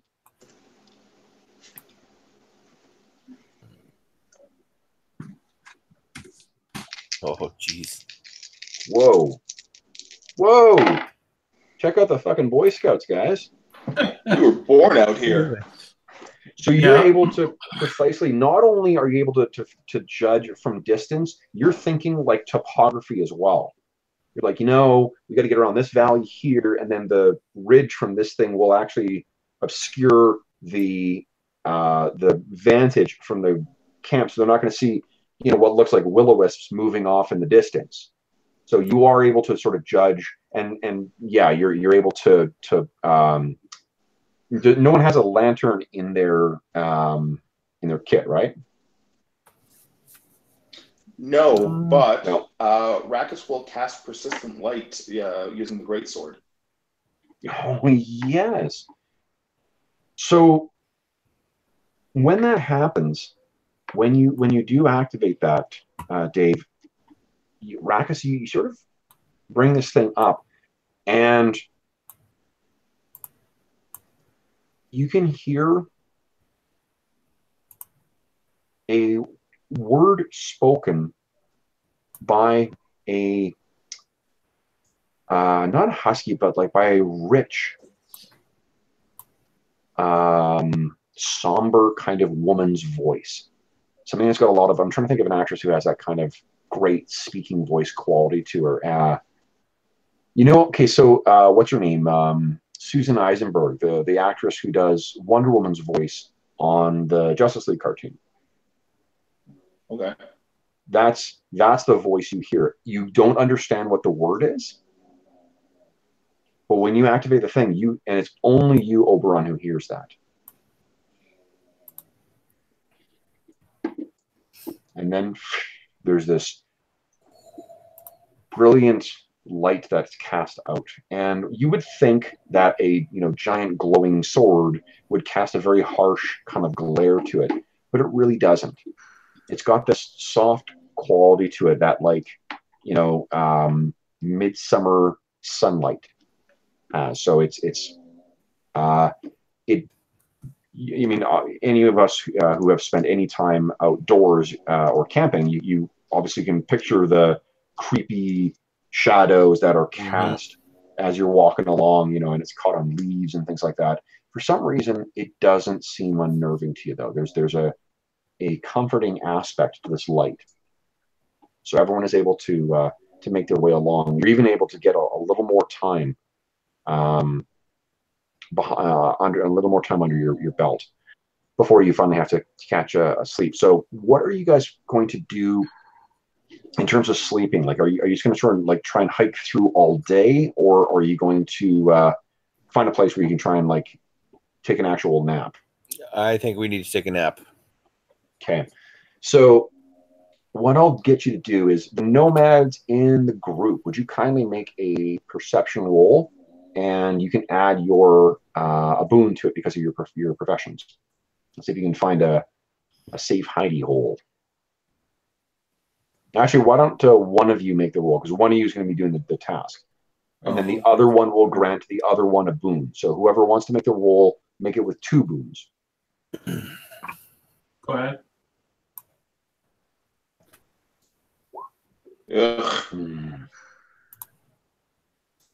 used know up all what? the good rolls, did you? Okay, so you find a place that you are confident is a safe haven, safe place to go. So, and it's actually a little bit of it's like the mouth of a cave, and you get in there and you bed down. There's that grayish pre-dawn that's hitting as you guys are bedding down for the evening. Is it a deep cave? Sorry, yeah, it's a pretty deep cave. Yeah, like it will be spelunking to be able to explore this thing out. Ooh. Yeah, so like if you want to go down there further, but you know you're I'm just worried about something coming up from down there. Rackus assures you, no, there's nothing in here. It's fine. It's fine. We just don't go in too deep, and then it's fine. You're sort of looking back at the back of the cave. Rackus is like, no, it's fine. Rackus, tell Ember, it's fine. You've got this. Well, it's completely fine. Have I ever led you astray before? Oh, this is not going to end well. You're going to ruin my beauty sleep. Hey, what do you think could possibly be hiding back there? Gorillas? Stop looking at my DM notes. If it's not gorillas, it's cave gorillas. Why do you think there would be more than one? So guys, I just want to read you an email that I sent Brent immediately after so he wouldn't know that I was just being an asshole to him when I was sending him that the email about like the gorillas. Where was it?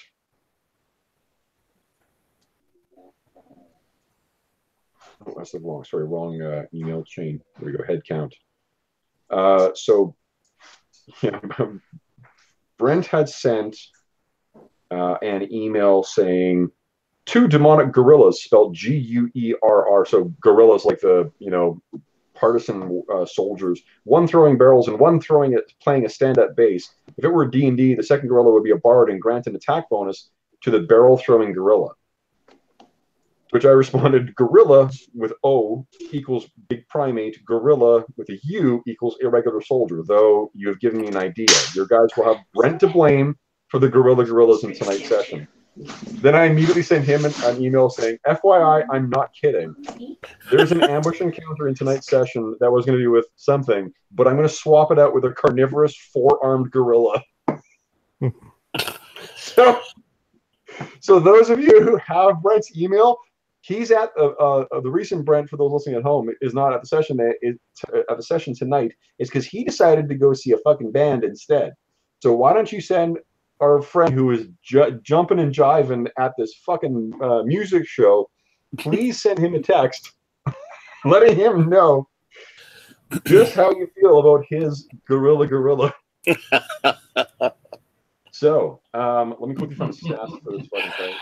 Guys, we're about to drop into some combat here. So why don't we take if anyone needs to take a quick bathroom break, which I could use actually right now. Me too. Sure. Yeah, I will quickly get the map set up here and get the stats, and then we will get back at this. And I will try my damnedest to kill you guys. I mean, make sure you have a good time. Brent should fade back in, and they're all brand new characters. Well, you know what? I actually got a map. I'm going to very quickly. Oh, no, not this campaign. Dang it. I actually do have a map of. What do you call it? Of a cave that'll be perfect. So I'll just quickly drive and drop that in. While I am doing that, any of you guys have any questions? Or did everyone just go to the washroom? So I'm here with me and Jeff. Yeah, it's just me and you. It's me and you. So, Jeff, thoughts? How do you think this is going to work out? I think that we are going to kill a giant gorilla. I think that you're going to face a giant gorilla. I absolutely agree with that. I think he's toast. God, I'm so happy he sent me that too, because I have been. I don't think I've ever run anything with a gorilla in it. I don't ever remember fighting a gorilla. No, me either. So where is it? I'm getting a chance to think to where is it?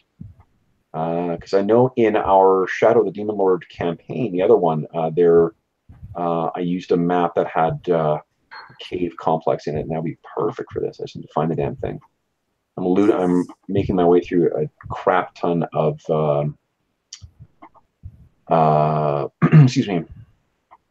What is the words I'm looking for here? What being she? There it is. There it is. Of our Star Wars stuff. Where am I here? Oh, right here. Yeah.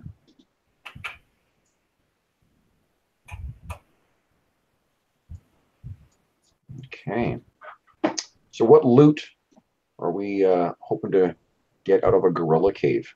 Any thoughts on that? Oh, what would a gorilla have? I mean, maybe food, actually, to be honest with you. He might have some fruit or even some meat that he's killed. Yeah, I could buy that. You know, like maybe we can actually just, maybe he's got a big bunch of bananas or any other kind of fruit. Or I don't think I'm not actually sure what gorillas eat in the wild. Probably a lot. I think they're omnivorous. They're like people in that, right? Whatever. If I wasn't such a fucking bush league DM, I probably would have looked that up beforehand and not just been excited to 67% of their diet is fruit.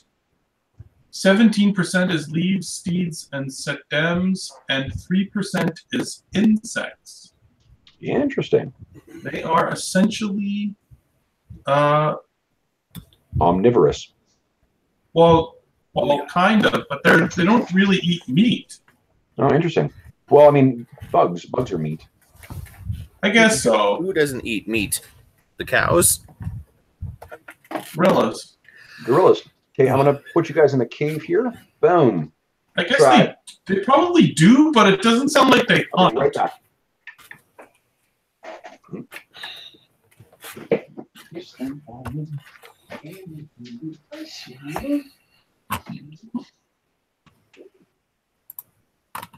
I'm going to be very disappointed it ever dies to gorillas.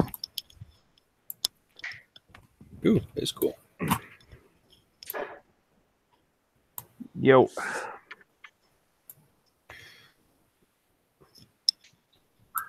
Fuck, that's a big ass cave. We just happened to find this one to camp in.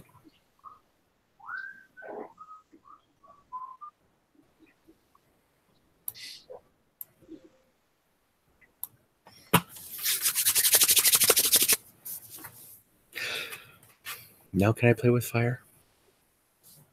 Yes. Now you can play with fire. Just because those NPCs were going off of me, no fire. You're gonna try not to use any fire in this fight? No fire. Interesting.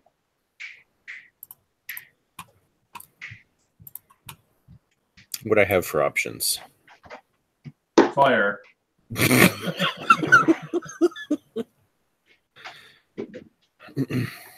Okay, guys. So, Dave, I'm eternally grateful for your shitty rolls tonight. Oh, Dave, you back? I guess not. You guys can hear me, though, yeah? Yep.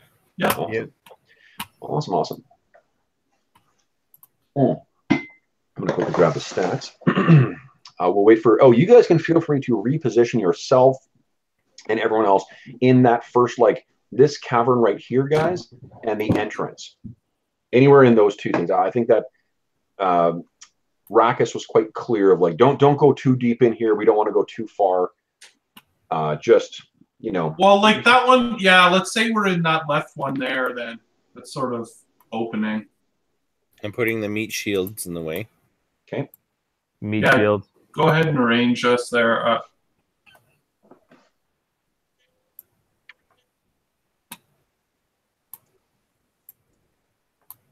Okay, let's see here.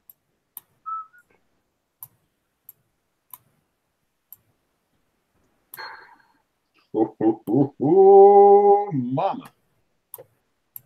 This is going to be fun.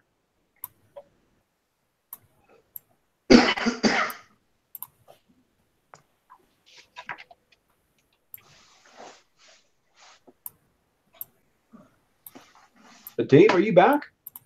Yep.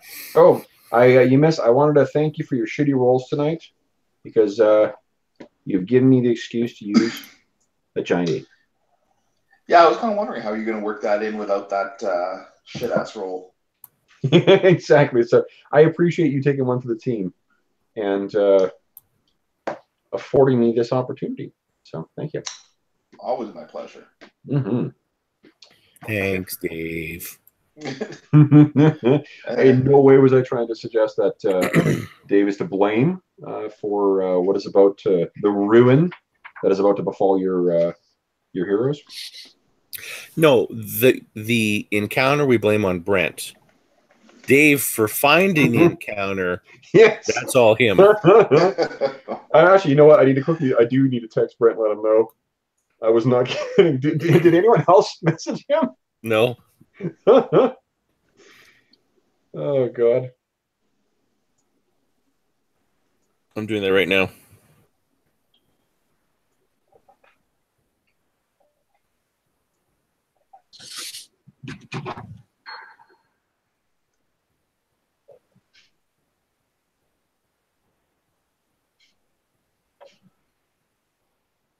Did it. Nice. Said, you fucker, we got ambushed by gorillas. And I'm telling him he gets a fortune point for it. Oh, come on! He gets a fortune. That's awesome. Okay, so I really shouldn't be so fucking pleased with my own joke. But I don't care. All right, so let's do this. I have, which I think will work as stats for my giant monkey. Not a monkey, an ape, because he does not have a tail. That is the extent of my primatological trivia. Okay, we're all ready to go here, guys? Everyone's back? Yep. Let's do it. We're going to face this massive, horrible thing. Okay, let me, I'm humming and hawing. I think I've got a different stat I want to use for these guys.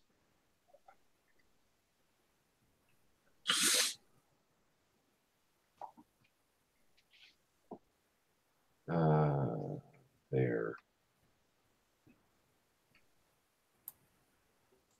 Oh, yes, I've got it. Okay, sorry, guys. All right, so here's what happens. Everyone moves in. You can sort of picture the movie version of this. Everyone sort of gets in there. Ember with a gesture, kindles this fire. So there's a fire now burning, and everyone's sort of going around it trying to dry, or warm their bones. You can see their harrowed or their haggard-looking faces. Everyone's hungry and lean and dirty and cold. And you guys are that far away from the fire? Rax is keeping watch. That's how you position everyone, James? You're over with the villagers at the fire, and everyone else is like at the entrance. I can't move you guys. It's up to you to get close to the fire. I see. You didn't move us. That's so good. That's hilarious. Shit. Okay, so you guys are there, and Rakus is he has this, as much as he feels like, no, this is safe, because everyone kept questioning his judgment. Rakus did actually get a little further. Where he's like, maybe we'll keep an eye out. So as we everyone sort of starts, getting ready. Zariska, turns out, in addition to that powder or whatever it was that she gave you guys when you rescued her, she has other stuff that's concealed in her robes and her dress. And she brings out actually some seasoning stuff.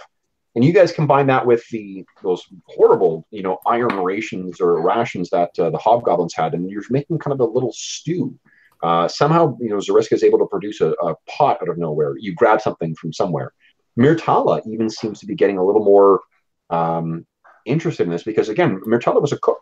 That's what her job was before she was kidnapped by hobgoblins. So she's getting some stuff going, and Zariska is trying to clean some of the, tangles and stuff out of Tomislav's hair, and she's beginning to sing this old folk song kind of very softly in it.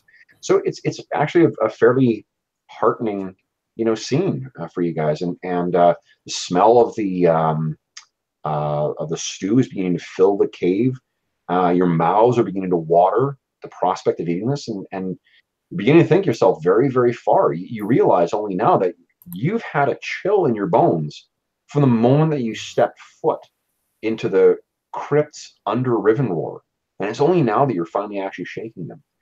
And our camera sort of, pans away from this happy scene over to where Rakus is standing. And what do we see Rakus doing, Dave? Rakus is still, he's bent on honing his skill with it so that he's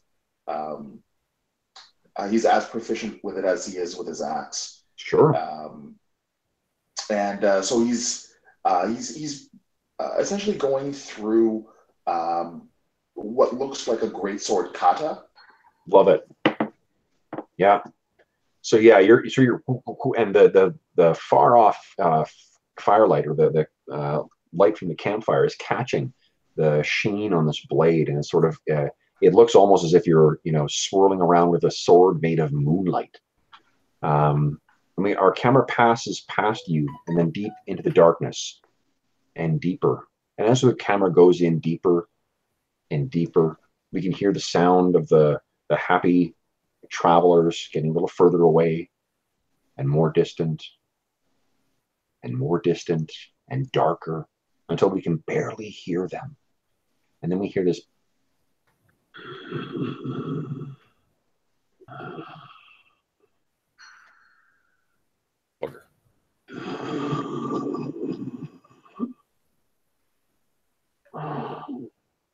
and then we hear finally Myrtala laugh. And Myrtala's laugh has one of those really high, piercing, very, very friendly laughs that cuts through the room. And we hear a and in the darkness, you see one giant orange eye open.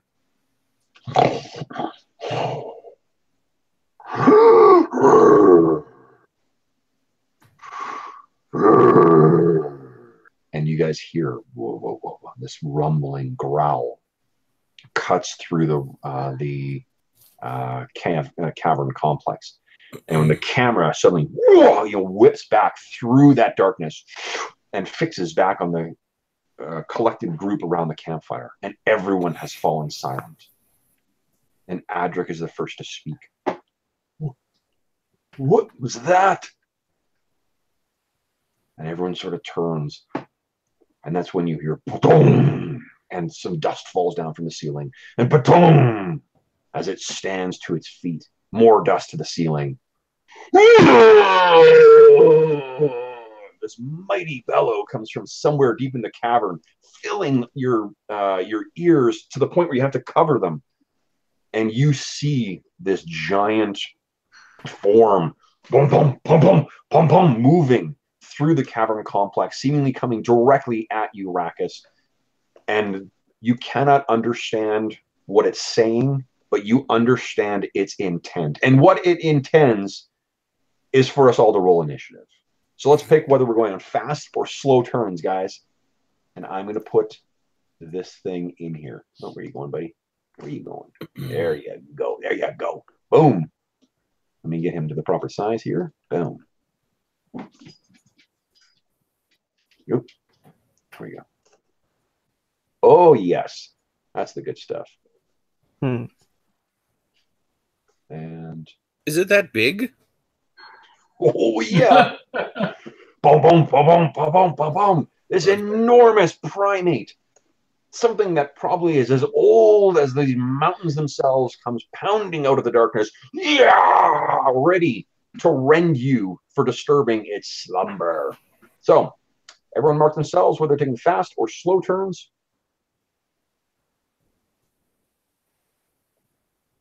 Oh, over here. Good, good, good, good, good.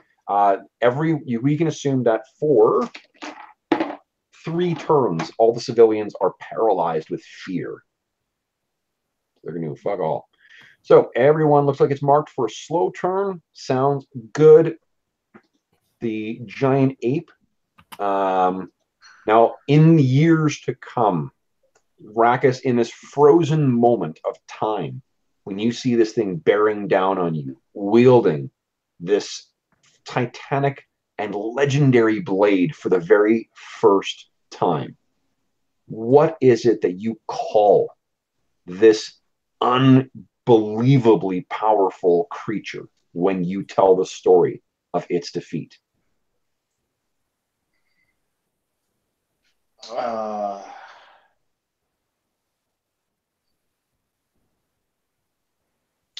The thunder beast of the cavern. Love it. So the thunder beast of the cavern comes lumbering out. It is taking a fast turn and comes charging in, trying to batter our resident Minotaur barbarian. So let's see here. This thing it's going to take with 1 bane because of its charge. And then means it's only got 2 boons on its attack roll. Let's see here. Oh, it's a shitty roll. A 13 does not hit you, does it? No, it does not. Okay, so titanic fist comes down, and you're thankful that you don't have your shield in your hand, because your instinct would have been to block. But now that you are free of the shield, your instinct is to deke to the side, and this fist, about 2/3 the size of you, hits the ground, and you can hear it echo throughout the their cavern. It has gone. What are you going to do next? It's got a quick attack. Sorry, it gets 1 more attack. Bring that second mighty fist down. Another shit roll. 8. I take it does not hit. No. Boom! On the ground. Whoa, to the side. Boom! Another fist hits. All right, guys. Who wants to go on a slow turn?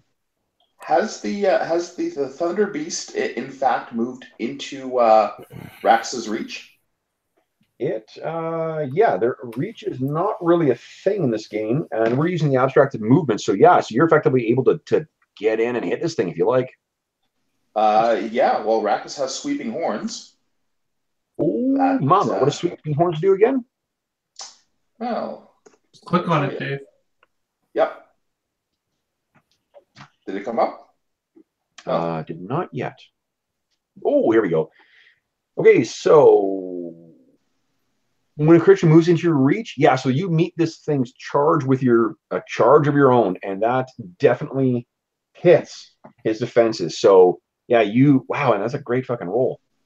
And you rolled 20 over. So why don't you? It does an extra d6, and it has to succeed at a strength challenge or fall prone. Oh man. Okay, so I think that that's its strength is fucking bonkers. So Yeah, it should probably be more. So, I will hold it up for you guys. I just rolled a nat 1. Wow. That's the only number it could have rolled to fail this. So You stubbed him in the toe. well, what I think happened is this thing comes in and boom, one fist's down, boom, the other one goes down. And Rakus has perfectly judged this thing's momentum. He charges forward, his mighty thews in his legs, pushing him forward with all his might, his head and horns hammer into this thing's ankle, which is supporting most of its weight, and he pulls this thing up with his mighty back and neck muscles, and he tosses this thing off balance. And purple means prone, so this thing is now prone. Jesus. Wow. Okay, so give me another D6 roll, Dave, and then I'll apply that as damage as well.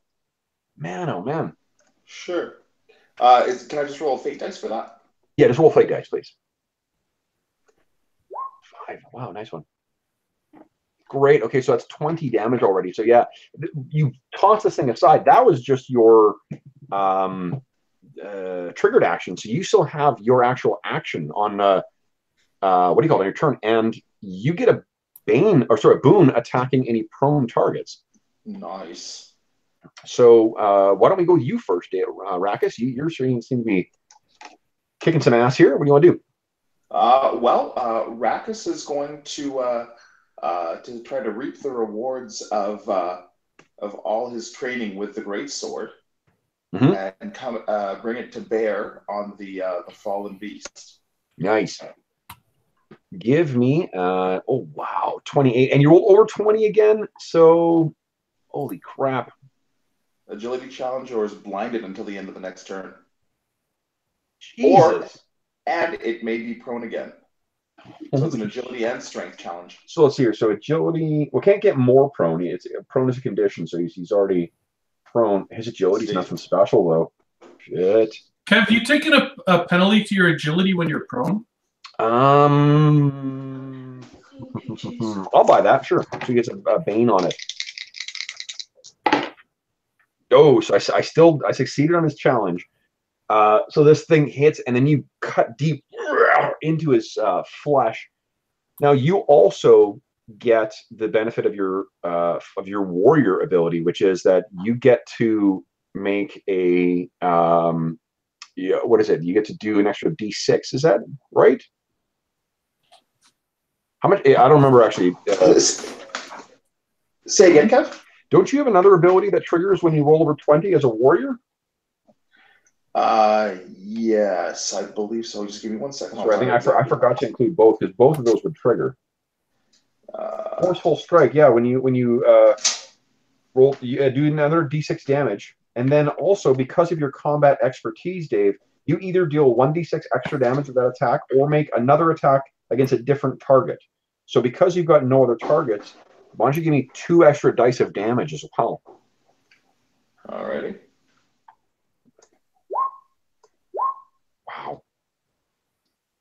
Wow. So in one round, Dave, you have managed to bloody this thing. Oh, wow. So you goes charging in, you knock this legs out from under it, it falls to the side, you turn and cry out, and then bring this massive great sword down and carve this brutal cut right across from like his whereas his ear is, down across his mighty chest, and savage out. So there's this giant bleeding wound across his chest, and a horrible tearing around his ankle. You may have actually torn his Achilles, the gorilla equivalent thereof. Then you bellow out and say, who's going next? That'll be me. This is going to be easy. I'm just going to cast in Tropic Power. Okay. Tropic Power. When you cast a spell. Okay. Oh, that's a triggered action, James. Looks like. Oh no, sorry. Yeah, you cast it. It can be triggered, but no, I think that's it. You when it's active, you can use a triggered action when you cast an attack spell that deals damage. to do that. So No. Oh, I could cast it as a trigger, which would do 2d6, or I can have it active for 1 minute where it does. no, read the spell. It tells you what kind of action is triggered. When you cast an attack spell that deals damage, you can use a triggered action to cast this spell. Oh, forgive me. No, I'm a retard. Never mind. I'm an idiot. Not a retard. Sorry. Okay, so you cast this spell. What does it do then? Just basically now for a minute, anytime I cast a spell, it does an extra 1d6 extra damage. Oh, got it. Okay, sorry. Maybe I should read the spell. Fucking smart ass DM. Okay, so awesome. So what does it look like when you cast? But you should cast another spell that does damage, because then you can stack this on top of it. That's just it. For me, it's a buff. So now every spell I cast after gets the damage buff. Okay.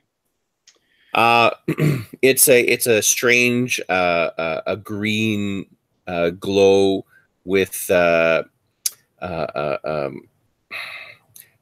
arcane glyphs and symbols, sort of concentric circles.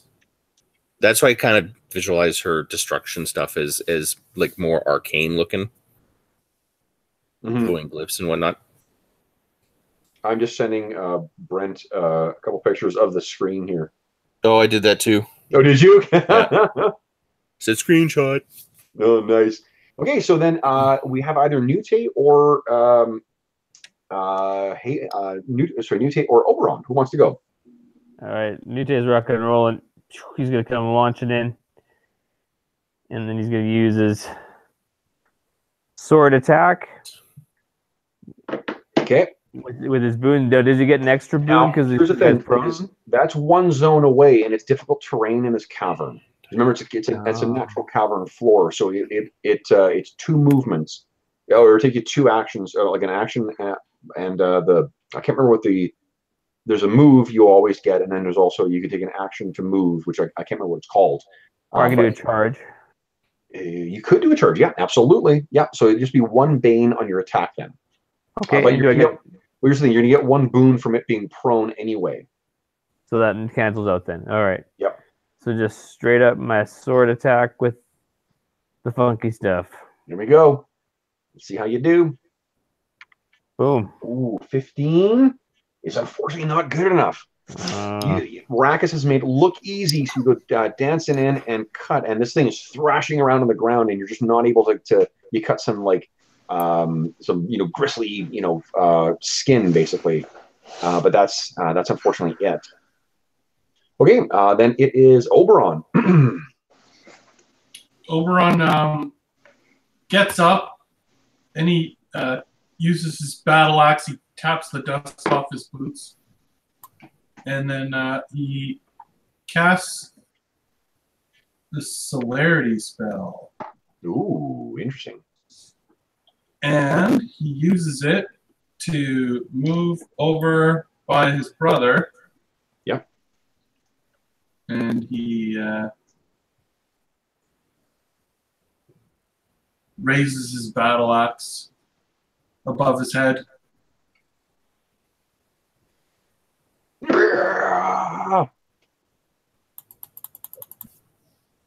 Let's see.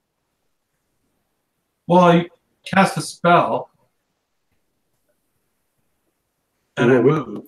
Isn't that 2 actions? Let's see here. You cast a spell. If you use it as a triggered action. Yeah, but then I only move. You move up your speed at once my speed, which would bring you. Then you could use your second move. Well, if you actually, and then you use your regular move, you would get in contact. You would still have an action to be able to attack them. If you want to make an attack, you still can, because it basically to move from one zone to another zone normally costs you a move action, but because it's difficult terrain, it'll cost 2 moves or a move and then like a run as your action. You just use your first move with your triggered action, then you can use your normal move to get in. So you use 2 move actions because of the celerity and because of your normal move, and you still have an action. Oh, okay. Mm-hmm.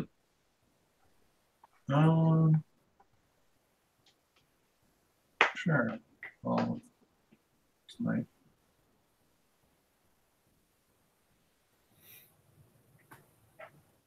And you would have a boon on the attack roll because he is prone. Right. And prone. I click on this. Ah, that's funny. Okay, so no, unfortunately, this thing is thrashing around. Now, like some other legendary opponents, like Lord Simon Villicus, what did you call this thing, Dave? The Beast of the whatever cavern? The Thundering Beast. Yeah, the Thundering Beast of the Cavern. The Thundering Beast of the Cavern. So TBC. TBC, Yeah. like other creatures of song and story, gets to take actions on both the fast and slow turn. So this prone sucker will actually stay prone. And I think he's so furious and in so much pain. He lashes out first, one giant fist down at that pesky Minotaur who hurt him so badly. That's a little better. A 19, does that hit you? Yeah. 19. Okay, so you take, boom, as this giant fish crashes down on you. First, you take 15 points of damage. Wham! And then he gets to try and grab you.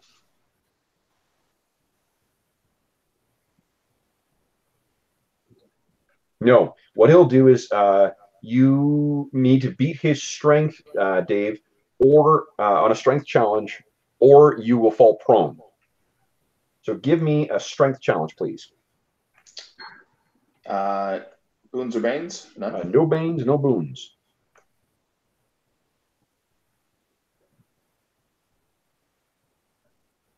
There should be. Oh, so close. Unfortunately, this thing is just so strong. You're bam knocked prone underneath the weight of his fist. And let's see who's the second person. Who's going to be the next person who hits? Evens odds on. Actually, let's roll all three. 1, 2, 3, 4, 6. Oh, Oberon, you have drawn his attention. He doesn't like the idea of two of these little pointy things coming in to hit him. So he brings that second fist down on you. Does a 19 hit you? Probably. Where's my... Yeah, it does. Okay. Wham! You take 17 points of damage. I need a strength challenge from you, please. I'm going to use my Furious Horns. Nice. Okay. By the way. He brought his fist down on top of your horns. Brings his bloodied paw back. Wait, how much damage did you say? I said 17 points of damage. And so 8 is wow, geez, you guys are dishing a ton of damage to this thing. And then It's like weird, like can't. Then I need a strength challenge from you, please. I'm just trying to type in my character. Oh, sure. There we go.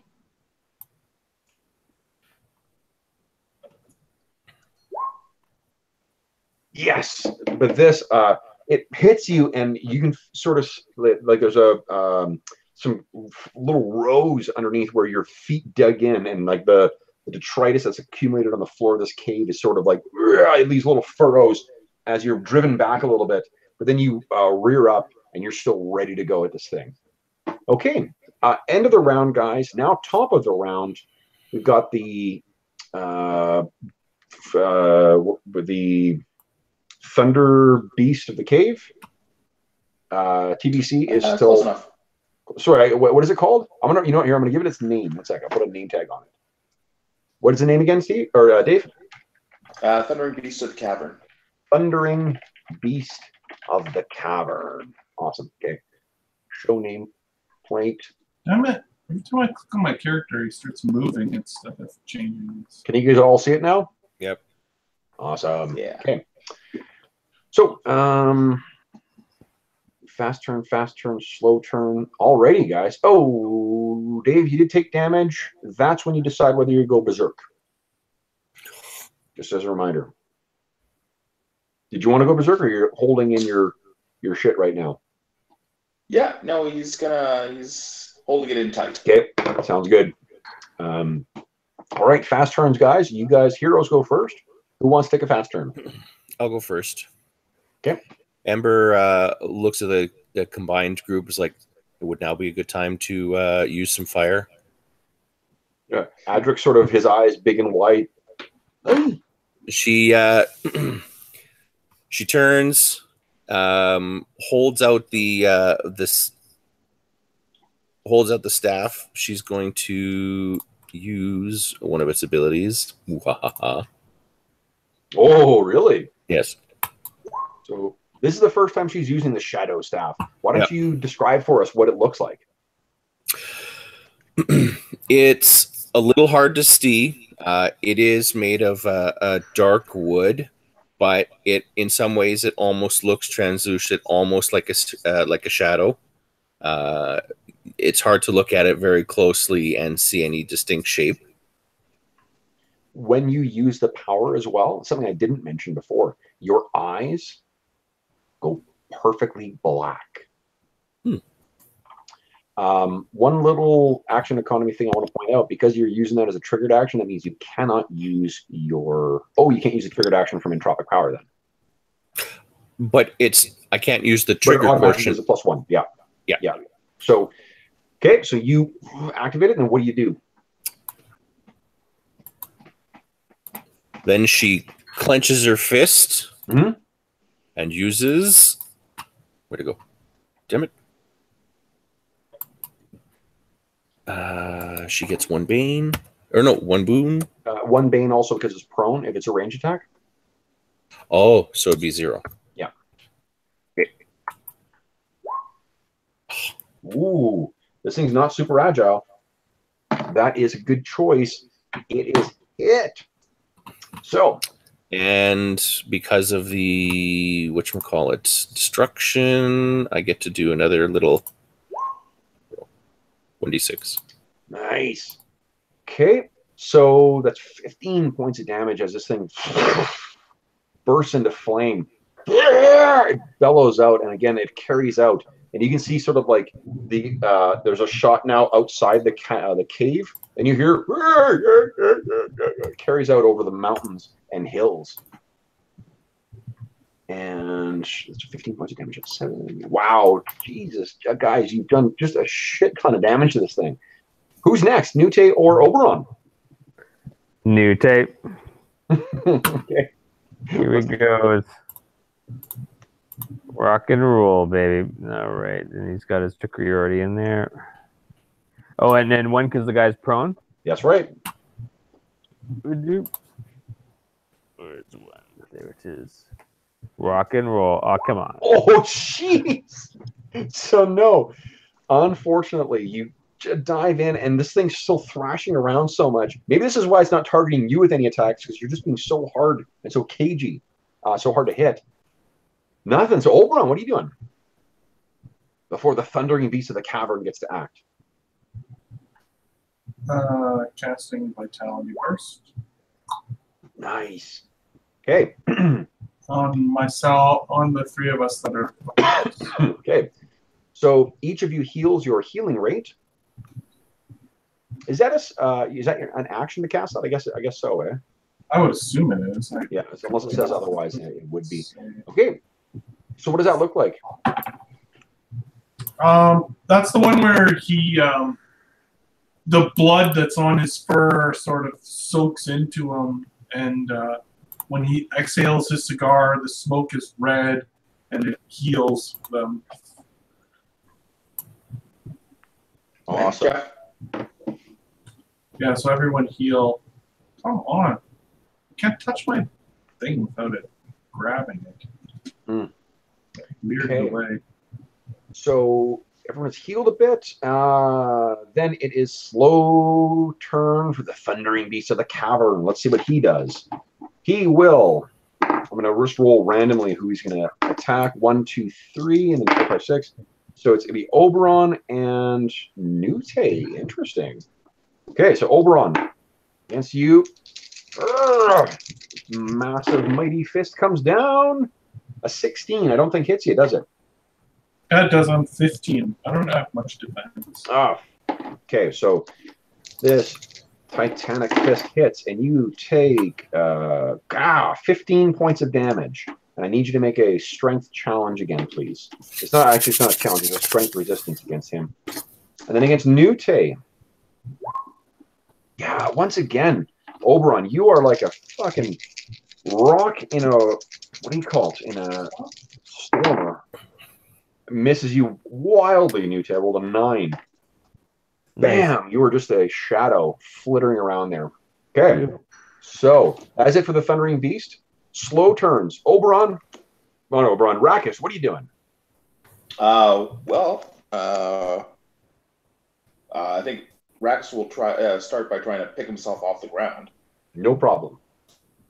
You're up. And before you attack, I'm using my triggered action to use my Ardent Surge on you. Awesome. So you get a boon on your next attack. And because I've leveled up, you now also get my Ardent Strike. Oh, sweet. So if you hit, if it's an attack and you hit, you do an extra d6 damage. Nice. So, thanks, Jeff. Yeah, no problem. So is that 2 boons then? No, it's 1 boon and 1 d6. Then also a boon from it being prone. It still hasn't gotten up. Right, Okay. so you have 2 boons added onto your normal sword's attack. And then also a d6 extra damage. Ooh, over 20 as well. So that's another 2d6. So basically, Dave, I need you to roll 4d6. Sorry, no, it's 3d6 extra damage.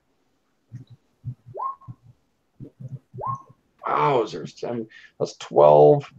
So that's 28 damage.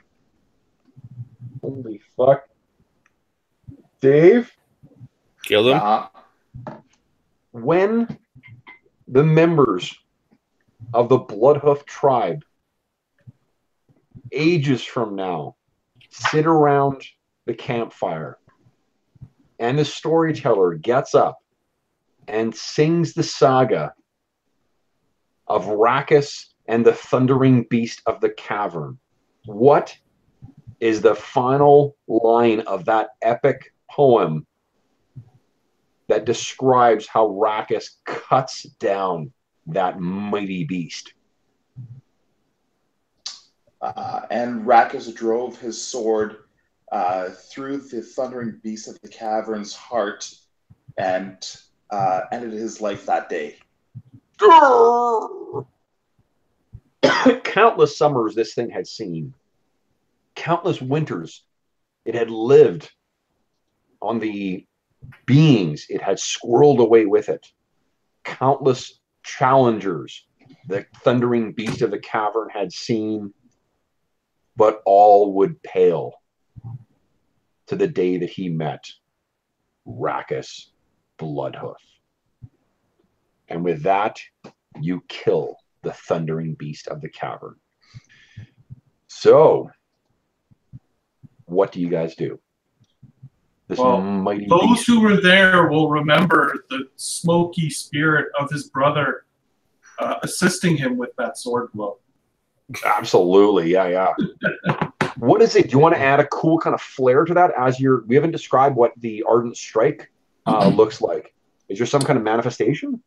Yeah, well, I think it would come from like sort of this like controlled smoke, so it would look like almost like a smoky shadow of Oberon swinging the blade with his brother. Like, I think that both, or rather each, of the Bloodhoof brothers gets a fortune point.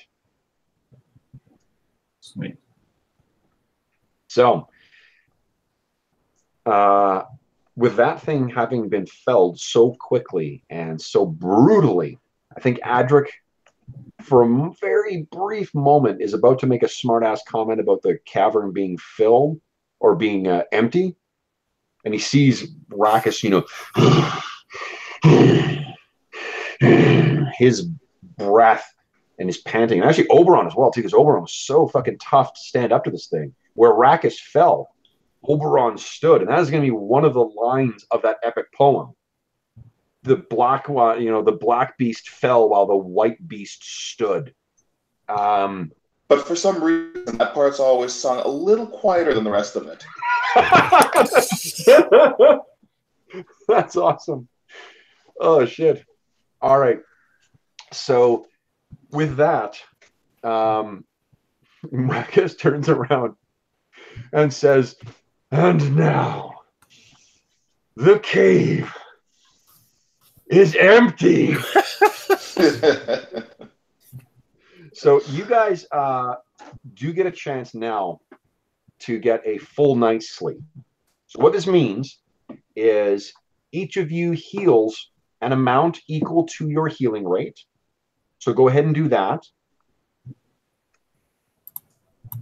We heal amount equal to our healing rate. Yeah.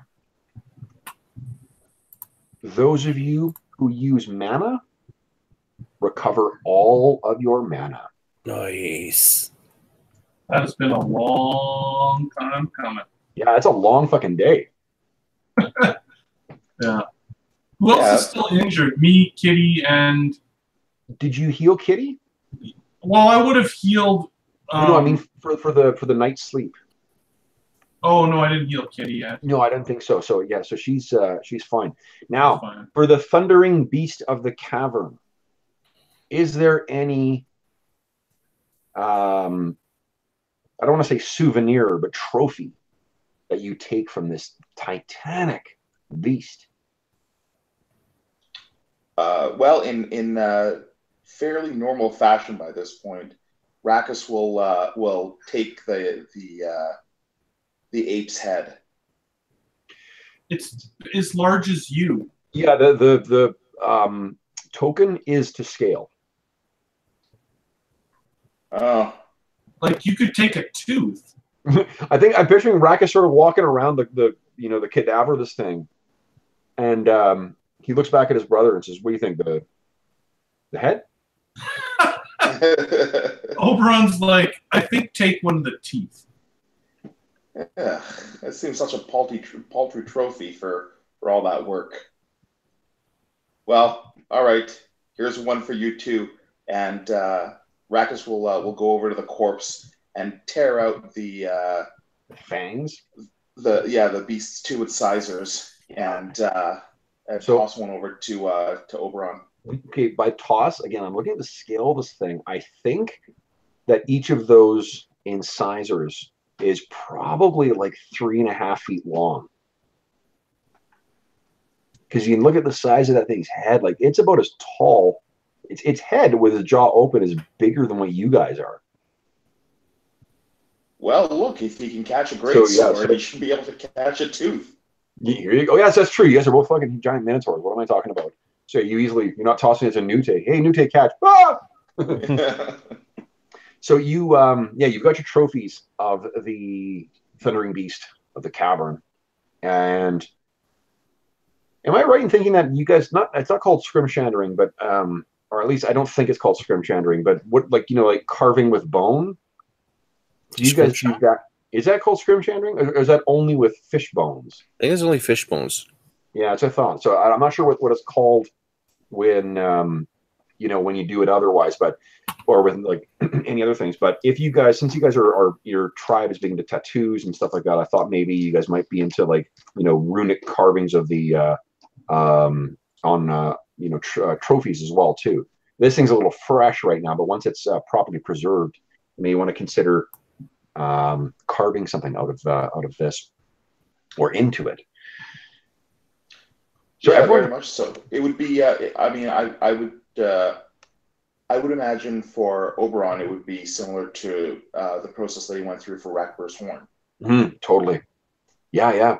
So we can talk about what if anything, any kind of sympathetic magic ability that would come from this, because this is truly a titanic victory. And actually, Dave, just heal your character, because if we were going to spend the night after the battle, I would have healed myself and you. I still had like quite a bit of mana left. Yeah, so just go ahead and heal up everyone. Assume that you exhausted your mana before you went to sleep. Right. That encounter is a suggestion as to why you don't do that before every bedtime, because if you have encounters in the evening. Yeah, exactly. Yeah. So, and you can heal Kitty as well, too. I think Kitty's full. As soon as it stops glitching, then I can. Oh, sorry. You know what? Here, I'll do it for you, Jeff. Just one second. Oh, there you go. I think Awesome. Okay, so one thing, the only other thing that happens throughout the night is Rackus, what would be your happiest place to be? Where would be the place that you would picture yourself being the most joyful? Well, I mean, for Rackus, it would be back with his clan before he was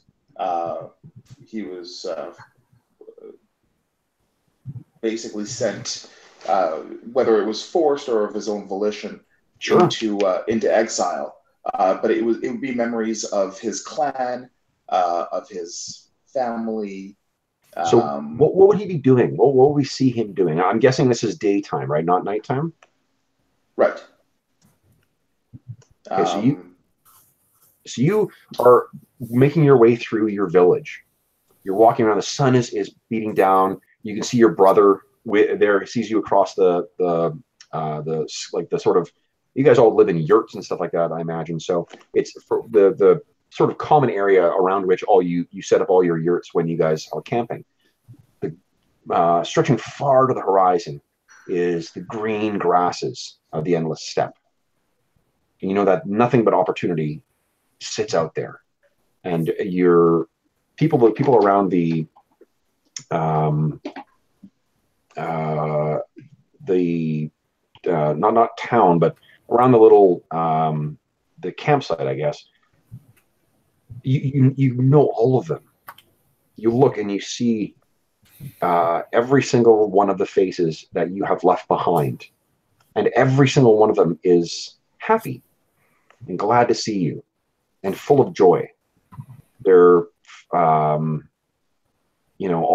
the different colors of minotaurs, brown and slightly orange, lighter. And you can see the chieftain and his wife. I'm sorry, the chieftain and her husband. You see several of the warriors too, who all sort of give you a salute as they see you walking by, recognizing your might. And you feel content. And that roiling rage, that animal that always seems to be snarling and baying to get out, a stronger call. They call it, Baphomet's voice. They say it's stronger in you, which is why they, in the waking world, have always walked away from you and shied away from you. But now they all seem so glad to see you, and you feel happy. And you look over and you see that there is another minotaur. And this one is a female, and she has sort of like, not white like your brother. It's a bluish white cast to her fur, and ivory white horns that stick out of the side, and perfectly formed, like perfectly symmetrical. She has unusual soft, like baby blue dye on her body, and her eyes are this bizarre but beautiful crystal blue, big cow eyes, and she's looking directly at you. And she's framed in the softest golden light that you can recall seeing. The perfect summer day on the endless steppe, captured in a single moment. And you're looking at this woman, and you can hear that same voice in your head, that Susan Eisenberg voice. And she says, Rackus Bloodhoof, you are not ready. And at that, you hear sort of a low thunder, a peal that carries across the endless steppe. Nothing to stop its advance. And you turn and you look back behind you and you can see a blackened thunderhead that is moving its way towards your community. And you look back and you are alone. All of your friends, your family, your comrades in arms, the chieftain, her family, your brother, all gone, except for this woman. And she looks at you, those big crystal blue eyes, and she says, "But you must be. Prepare, for they come." And you hear this, like this horrible draconic scream. And you look back, and that thundercloud is even closer now. And you can see flashes of orange in that cloud. And you, as it gets closer, little bits of flame are gouting out from in there. And even over the sound of the rising winds, you can hear the sound of mighty wings beat. And for a split second, you can see the outline, some giant flying creature. A bat? No, a dragon. This giant gout of flame shoots out from one side. And you see this crest, this back arch over the clouds, and these mighty wings pull it out like some cresting whale or mighty fish out of the water. But this is out from the blackened storm front. And this titanic red dragon, white, vicious fangs, horrible sweeping horns behind it, and terrible breath, breathing an inferno across the sky. And on its back, this withered, grayed human form. Not human, but so close to human. And it looks down, and you make eye contact with its yellowed eyes. It raises up this giant sword that looks so close to the sword that you've been wielding. And it winds its head back and calls out. And you can hear from all across the horizon, as far as you can see on either side, screams of more dragons. And then behind that, even further, wing beats that send a storm, tornadoes in its wake. There's now a flat, perfect wall of blackened smoke moving its way towards you. You look back in a panic at this woman, and she says, "They come." Then, whoa, and you hear 5 voices screech out something in a language you don't understand. You look back. She comes. And you wake. And you're in the cave. And you look over. Your brother is sitting there, looking at you. His comforting eyes. His mind gently caressing yours. Oberon, you were awoken first. Rakis's mind was a rowboat caught deep in the ocean in a tempest. And you were his lifeline. Jeff, would you make a will challenge for me, please? And I'm going to give you 2 boons for it, and I'll explain what they are afterwards. Awesome. Oberon, You know, because you've done this so many times for Rakus before by casting him a lifeline. You know that you were helping him come back from that place of rage that he goes. But you know that you were not the only one bringing him back. Mm. And Rakus, as you sort of get up, what do you say to your brother? And Oberon, what do you say to Rakus? Does Rakus know what is happening to him when these events transpire? When which events transpire? What you saw in that dream? Well, whenever he crosses that line, either as part of his rage or he kind of loses himself on a more transcendental plane and has to be pulled back by Oberon. Mm-hmm. Does he have an awareness that Oberon has pulled him back, or that he's going in, that it's even happening in the first place, or is he just there and then he snaps out of it and doesn't really? Yeah, that's up to you guys. I'm fine either way. I've been picturing it that Oberon has been helping him come back. That's one of the reasons why Oberon stays with him, is because he wants to prevent Rakus from never coming back from that. Is that how you understood it? Sure, that's good. I like that. Okay, then Rakus will say to Oberon,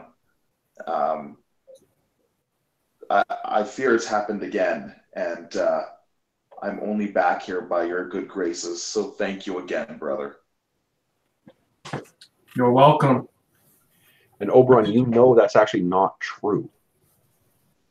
It was not just you. It was someone else who helped pull him back. Well, that's why I was going to ask him, what were you dreaming about, brother? What did you see?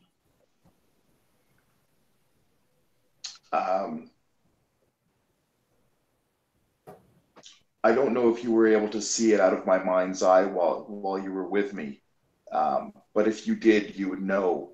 And Rakus goes on to tell Oberon about their old village and bringing back specific memories of walking through and all the minotaurs that they used to know together, and how they were all there, and then seeing the cloud. I think also, as Rakus is doing that, his voice is just ragged with emotion too. And, sorry, carry on. Yeah, as the cloud coming closer, and being able to discern as the cloud gets closer and closer the dragon within it, and then he turns to Oberon and says, and there was this minotaur, and she was beautiful, but I don't ever remember her being part of our village before. And she spoke to me. And she spoke to me the way that you speak to me.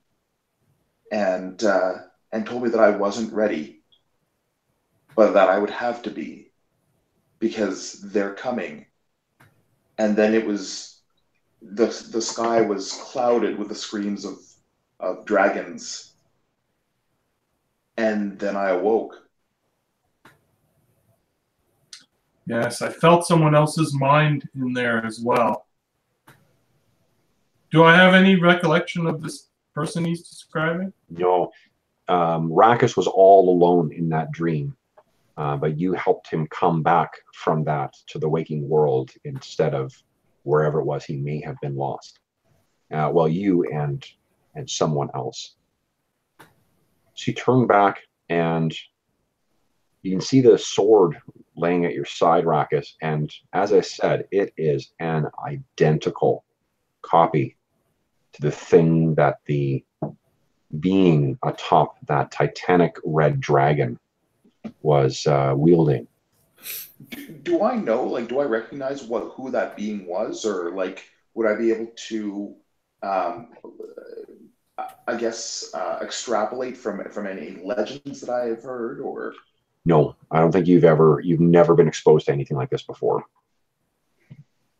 I mean, a dragon you've heard of, but you've never seen a dragon before. Well, specifically the rider. Yeah, you have no idea. Like I say, they look kind of human, but not human. I'll describe the rider to Oberon and ask him, does this sound familiar to you at all? Oberon, give me an intellect challenge, please, and you get 2 boons on this.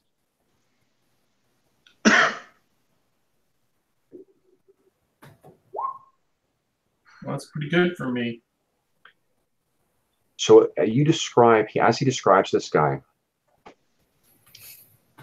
and as he describes what he was doing, you have a mixture. Wow, I think the predominant feeling is that your stomach is in knots as you hear this, both fear and anticipation and a crystallization of purpose. Because you see, what he described is the enemy of your order. Mm. The riders. You've never seen no member of your order for 100 generations has seen a rider. But this Minotaur woman says they are coming. This is the purpose of your order. To stop the riders. What do you say? I say exactly that to Rakus. I know who you have seen. They are the riders. They are the ones that I have been placed here to stop. I think that is where we'll end the session. So, for those listening at home, thank you so much for joining us for this week's Scales of War adventure. I hope that you have found this to be an interesting session. I've had a lot of fun, and I got to use Giant Monkey, so that is awesome. As always, if you have any comments, questions, or concerns regarding the session, please do not hesitate to leave a comment in the comment section of the video, and I will endeavor to respond in a timely fashion. Otherwise, thank you so much for joining us. And really, genuinely, I really appreciate the folks who watch and comment on the video. This campaign has been a lot of fun and is getting more fun for me by the session. So I hope to see you again in 2 weeks' time.